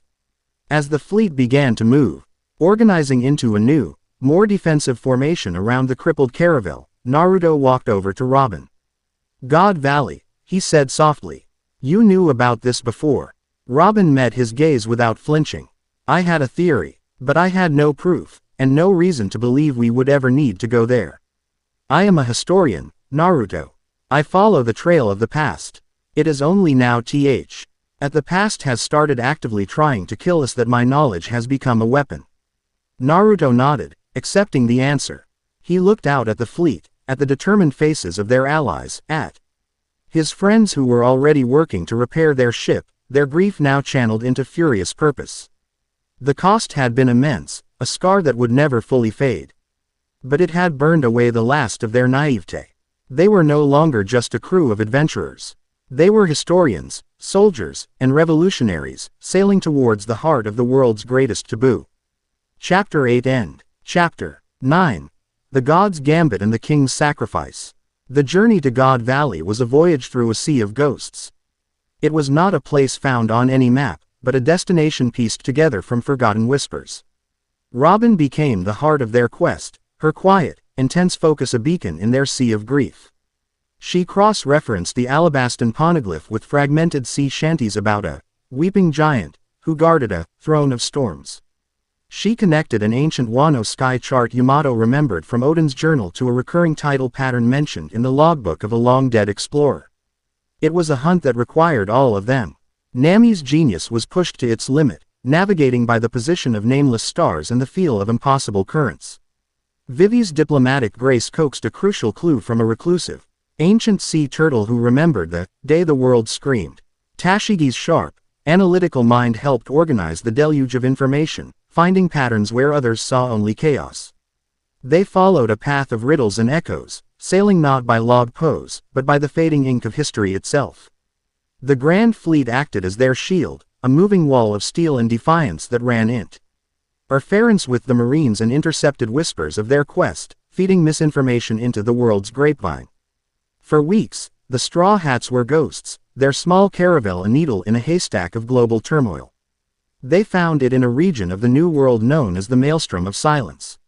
A perpetual, world-sized hurricane raged on the sea, but at its calm, eerie center, where lightning ced between clouds but no thunder ever sounded, the island stood. It did not rise from the sea so much as it commanded the sea to stay away. Jagged peaks of obsidian-like rock clawed at the sky, and falls of impossible size cascaded into the churning abyss below. The air was thick with a palpable, ancient energy, a low hum that vibrated in the teeth and made the hairs on one's arms stand up. This was a place where the world had been broken and remade. As their ship passed through the storm wall into the eerie calm of the eye, a single figure was waiting for them, standing on the black, volcanic sand of the shore. He was not dressed in the ethereal white of the other knights. He wore a simple, perfectly tailored black suit, and his face was concealed by a polished golden mask, smooth and featureless save for a single vertical slit down the middle. He stood with his hands clasped behind his back, his posture one of patient, absolute authority. Naruto felt him first. The void of the first night was a cold emptiness. Ural's presence was a serene, overwhelming light. This man, he was nothing. He was a paradox, a presence that registered as an absence. His sage mode couldn't get a lock on him. It was like trying to feel the shape of a hole in reality. "So," the figure said, his voice calm, resonant, and utterly devoid of emotion. It was not synthesized like the first nights, but it was just as inhuman. "The children of chaos have found their way to the cradle of order. I confess, I am impressed. Your historian is truly exceptional." "Who are you?" Luffy called out from the bow, his hand already on his straw hat, his knuckles white. "I am Zerachiel," the man replied, as if announcing a simple fact of nature, like the tide or the dawn. "The keeper of the divine law. And this sacred place is my ward." You have come seeking knowledge. You believe it will be your weapon. But the only thing you will find here is your judgment. He took a slow step forward, and the world seemed to tilt. An invisible pressure descended upon them, a suffocating weight of pure authority. This is the nexus of the world's laws. And as its keeper, I am its arbiter. Let us begin this judgment with a simple decree. He raised a single, black-gloved finger. First law. The forbidden fruits of the sea, the devil's mockery of creation, shall bear no power in my presence. The effect was instantaneous and catastrophic. On the deck of the caravel, Luffy suddenly stumbled, a look of profound shock and weakness on his face. The familiar, comforting elasticity of his body was gone. He was just flesh and blood. Robin let out a sharp cry of pain as the dozens of small eyes and ears she kept sprouted on the ship's rigging vanished, the sudden severing of her connection sending a jolt of agony through her nervous system. Yamato, in her hybrid man-beast form, cried out as she was forcibly reverted to her human state, the mythical power of her zone fruit ripped away from her. What did you do? Luffy gasped, trying to stretch his fingers and finding only the mundane limits of bone and sinew. I simply enforced the natural order, Zerachiel stated calmly. And now for the second. He raised another finger. Second law. The ambition of kings, the will that seeks to impose itself upon the world, shall be rendered inert. This time, the effect was more subtle, but just as devastating. Luffy's conqueror's haki, the palpable aura of his will, vanished. Yamato's haki-infused kanabo ceased to shimmer with its dark, crackling energy. Even Tashigi felt the hardened edge of her armament haki fade from her sword, leaving it as just a simple piece of steel. They had been stripped of their primary weapons, their powers negated by a simple, spoken command. How are you doing that? Nami shouted, her hand protectively on her klima tacked, one of the few weapons not affected. The same way a king makes a decree, or a god makes a commandment, Zerachiel replied. Through pure, unadulterated authority. This valley is the source code of the world's power system. And I am its administrator. He began to walk towards them, his pace unhurried. You have been judged. You are anomalies, chaotic variables in a perfect equation. And you are to be erased. Tashigi, her face a mask of defiant fury, was the first to act. Even without haki, she was a master swordswoman. She launched herself off the ship in a blur of Soru. Her blade aimed at the knight's throat. Zerachiel didn't even look at her. He simply raised his hand, and Tashigi's momentum died instantly, her body frozen in midair a foot from his mask. Third law. The 6 powers that grant men the speed of ghosts are forbidden. Her Soru was cancelled, and she dropped to the sand like a stone. It was a complete and total rout. They were helpless, their greatest strengths turned off like a switch. And then, a swirling blue ball of energy slammed into the invisible barrier around Zerachiel, exploding with a grinding, concussive force. The knight was shoved back a single, momentous step. He turned his golden mask towards the ship, the featureless slit seeming to focus on the one person who was still standing tall, a golden flame-like aura beginning to coalesce around him. Naruto, your laws are impressive, Naruto said, his voice low and dangerous. His sage mode was active, his eyes marked with the orange pigment of the toads. But my power does not come from this world's fruits or its kings. It comes from the world itself. And it does not obey your decrees. Chakra, the one power in this equation that Zerachiel had not accounted for. It was an unwritten law, a foreign variable that his system could not compute. The anomaly, Zerachiel whispered, a flicker of genuine interest in his dead voice. The heresy from beyond the veil. He looked at Naruto, then at the massive, dormant structures that dotted the island, strange, crystalline towers that hummed with a barely contained power. You have arrived just in time. The final component. The fight became a singular, desperate duel. Naruto was a blur of orange and yellow, his clones swarming the beach, his Rasengans crashing against Zerachiel's unseen defenses. The knight was impossibly fast, his movements precise and lethal, his every strike a perfect, pinpoint application of force. He didn't have grand, flashy attacks. He simply was stronger, faster, better. But Naruto had the unpredictability of a master shinobi. He used substitution jutsus, feints, and tactics that Zerachiel's rigid, law-based mind struggled to counter. For every law Zerachiel tried to impose, Naruto found a loophole in the fine print of reality. As they fought, the crystalline towers around the island began to glow, the hum rising in pitch. The crew, still powerless, watched in horror as arcs of energy began to flow from Naruto and Zerachiel with every clash, siphoned off into the towers. Even Luffy, just standing there, his spirit burning with a defiant, kingly rage despite his lack of haki, was a source. Thin tendrils of red energy, the raw essence of his will, were being drawn from him, feeding the ancient machines. "Don't you see?" Zerachiel said, catching Ga Clone's fist and dissolving it with a touch. "This was never a trial. It was a harvest. This island is not a tomb, it is a machine. The greatest of the ancient weapons. It does not destroy, it resets. And it has laid dormant for centuries, starved for a power source great enough to activate it." His golden mask turned towards Luffy, then back to Naruto. "We have waited for beings like you. NGS of immense will and anomalous energy.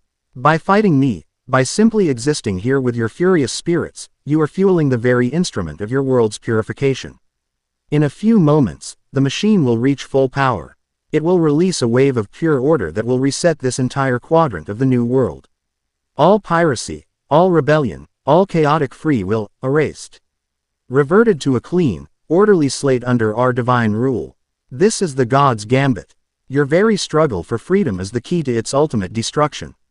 The truth was a physical blow. They had been lured into the perfect trap. Their defiance was the machine's fuel. To fight was to lose. To surrender was to lose. The hum of the towers rose to a deafening shriek. A sphere of pure, white energy began to form in the sky above the island's center. The reset was beginning. It was Yamato who saw the only way out. She looked at the central tower, the nexus of the energy flow. She saw the grief on Luffy's face, the desperate struggle in Naruto's. She remembered Ilara's final, defiant act. She remembered her own declaration, "I am Yamato." The life she had lived, the freedom she had finally claimed for herself, it was hers. And she would choose what to do with it. "Luffy, Naruto," she shouted, her voice ringing with a desperate, joyful clarity. They both turned to look at her, their eyes wide. Odin wrote that he was born to boil.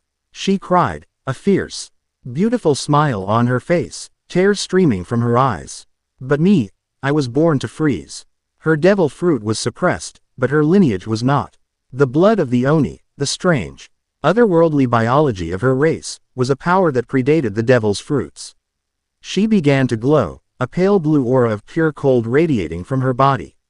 It was her life force, her very essence, converted into a final, cataclysmic attack. This was a power no decree could negate. "Yamato, no!" Luffy screamed, realizing what she was about to do. She charged towards the central tower, a comet of freezing, self-sacrificing energy. "A king must protect his people," she roared, quoting not Odin, but the man who had shown her true freedom. "Thank you, for letting me be me." Zerachiel, for the first time, moved with frantic speed to intercept her. An act of pure, selfless will was a form of chaos his laws could not account for. "Forbidden," he shrieked, but he was too late.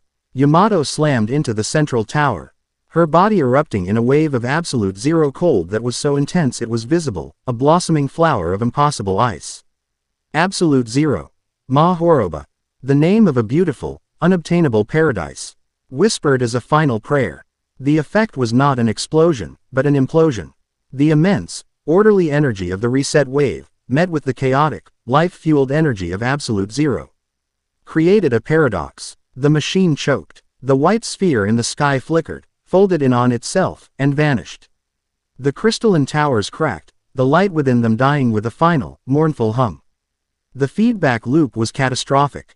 Zerachiel screamed as the paradoxical energy surged back through his connection to the island. His golden mask cracked, then shattered, revealing a face beneath that was neither old nor young, but a perfect, ageless, and utterly inhuman canvas of pale skin. He was thrown backward, his body smoking, his connection to the island's laws severed. Yamato was gone. At the base of the now dark tower, there was only a rapidly sublimating sculpture of impossibly intricate ice, in the vague shape of a horned wolf, that crumbled into mist before their eyes. In that moment of absolute grief and shock, Luffy moved. His powers were back. The island's laws had died with the machine. His body steamed, his skin flushed red, and his eyes, his eyes were filled with a grief so profound it had become a physical force. He appeared before the shattered, weakened Zerachiel. He did not say a word. He did not shout an attack name. He simply drew back his fist, and into it he poured everything: his rage, his sorrow, his love for his lost friend, the promise he had made to Alara, the weight of his crown. He punched. The blow connected with Zerachiel's chest. There was no grand explosion. Just a dull, final thud. The keeper of the divine law crumpled, his perfect body broken. He looked up at Luffy, a flicker of something: confusion, fear, in his inhuman eyes for the first and last time. Chaos, he whispered, and then his body dissolved into particles of light, teleporting away in a final, desperate act of self-preservation. The battle was over. They had won. God Valley was silent. They stood before the inert central tower, the place where their friend had given her life. No one spoke. The victory was a fistful of ash in their mouths. They had the knowledge they sought. They knew the gods were not divine, their power a product of ancient machinery. They had the ultimate victory. And it had cost them a piece of their family. Luffy fell to his knees on the black sand. He didn't cry. He didn't scream. He just knelt there, his shoulders shaking, a king brought low by a grief too vast for any ocean. Naruto walked over and placed a hand on his friend's shoulder. He had no words. There were no words. They had faced the gods, greatest gambit, and survived. But they had learned the terrible, final truth of this war: sometimes, even when you win, you lose. Chapter 9 End. Chapter 10. The Dawn of a New Era in the Unwritten Log Pose. God Valley was silent. The eerie, soundless lightning had ceased, and the oppressive, ancient hum of the crystalline towers was gone. All that remained was the whisper of the wind over black sand and the gentle lapping of the sea. It was the silence of a tomb, a quiet paid for in blood and sacrifice. Luffy knelt on the shore. The spot where Yamato had fallen now just a patch of sand, indistinguishable from the rest. He wasn't crying. The grief was too vast, a black hole that had consumed all tears, leaving only a cold, crushing emptiness. The vibrant, boundless energy that defined him was gone, replaced by a stillness so profound it frightened the others more than any rage. His straw hat, usually a symbol of limitless adventure, seemed to weigh on him like a leaden crown. Naruto stood beside him, a silent, unmoving sentinel. He felt the loss as a physical ache in his own soul, a wound on their collective spirit. But more than that, he felt the immense, crushing weight of his friend's grief. He had seen Luffy angry, seen him determined, seen him laugh in the face of death. He had never seen him broken.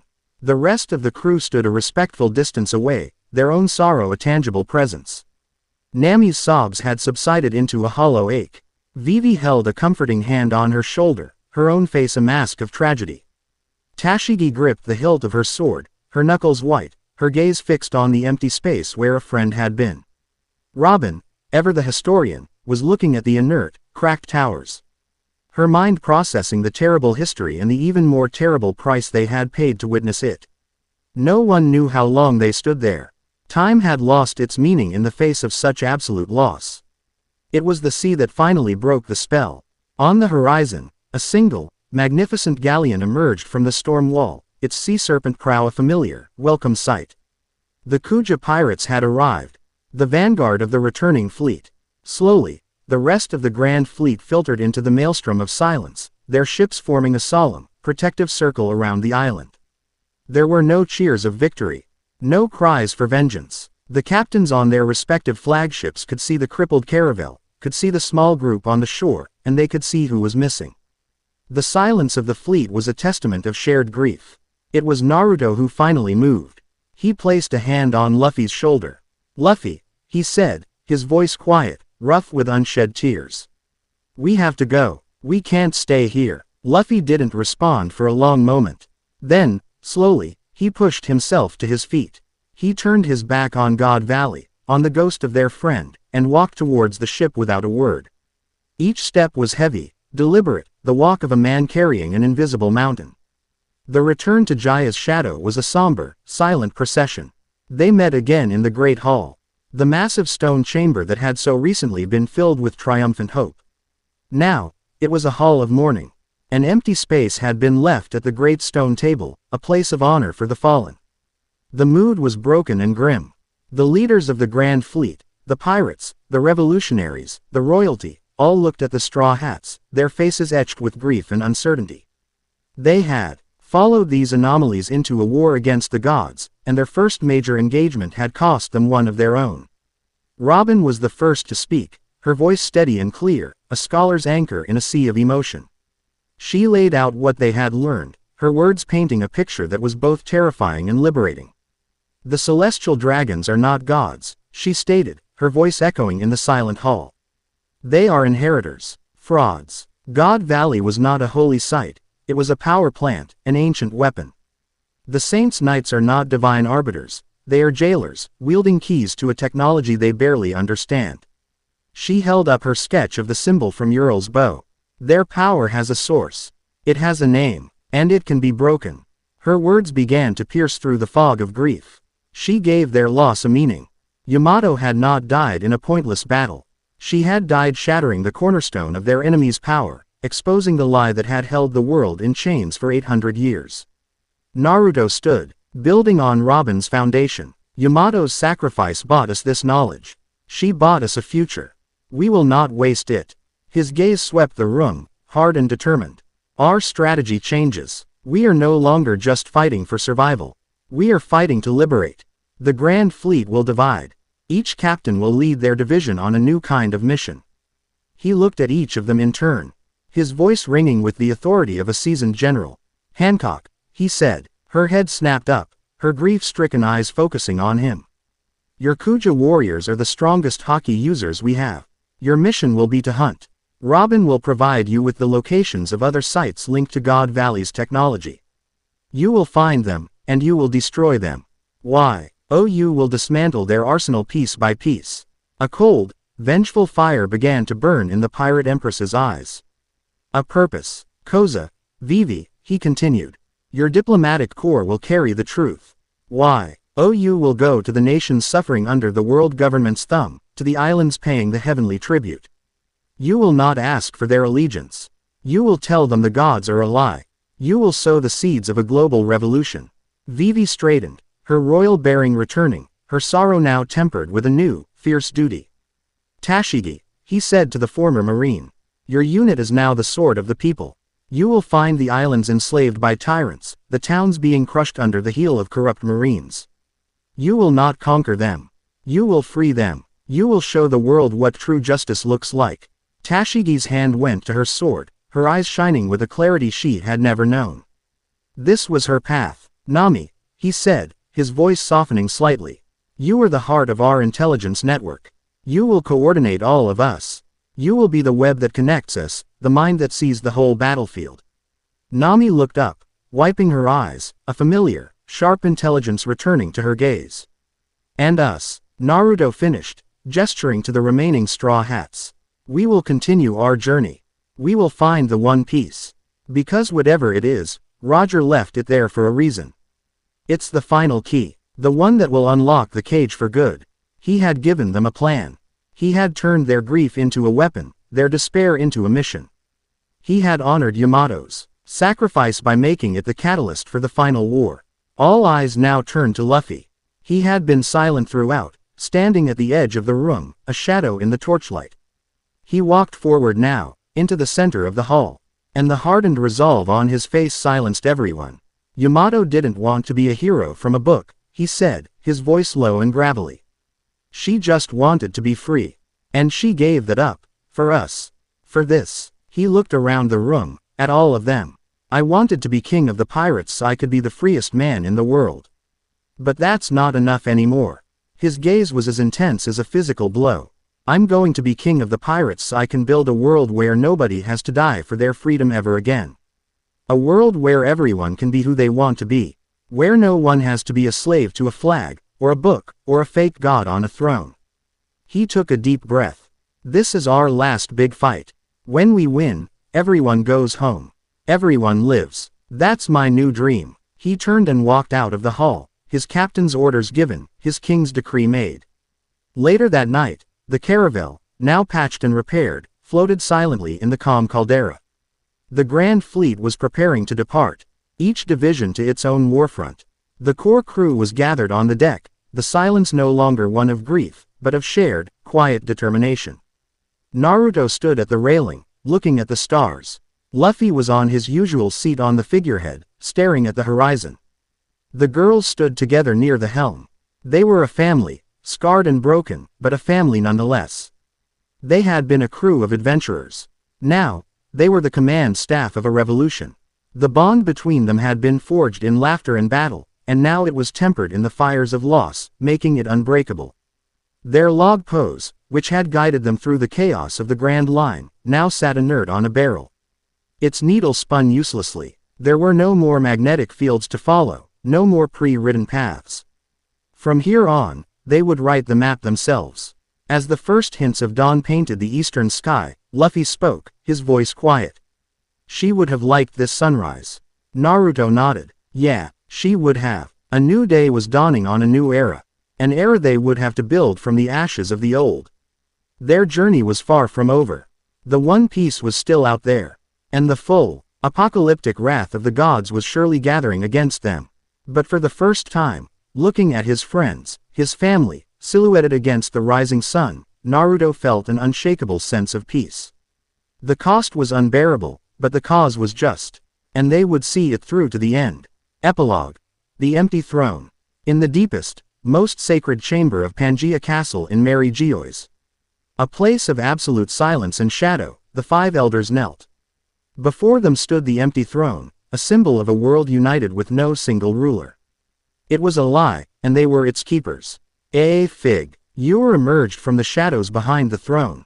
It moved with a slow, ethereal grace, its form indistinct, its presence ancient and vast. A broken, golden mask lay on a velvet cushion at the foot of the throne. All that Zerachiel had managed to bring back. They have destroyed the valley, one of the elders said, his voice a dry whisper. The balance is broken. The will bring another storm upon the world. Amu was silent for a long moment. A slender, unnaturally long finger pointed towards a massive, ornate globe in the corner of the room. It spun slowly, a perfect replica of the world. The finger did not point to Alabasta, or Wano, or Jaya's shadow. It pointed to a spot in the calmest, most unassuming of the four blues. The order has been maintained for 800 years, a voice whispered. Seeming to come from the very shadows themselves. It was a voice of impossible age, layered and melodic. A flawed, chaotic variable has been introduced. A power from beyond the sea. It has upset the equation. Amu glided towards a hidden section of the chamber wall. With a touch, the stone receded, revealing a single, massive cryostasis pod, humming with a faint, dark energy. Frost coated its crystalline surface, obscuring the form within, but on a plaque at its base was a single, terrifying name, a name that had been erased from history with more fervor than any other. Nam. That made even the void century seem like a recent memory. The tools of our age are insufficient, Imu's voice whispered, a cold, final decision made. The heresy must be met not with law, but with oblivion. Imu's long fingers rested on the activation panel of the pod. It is time to wake the world's first king. Chapter 10 End.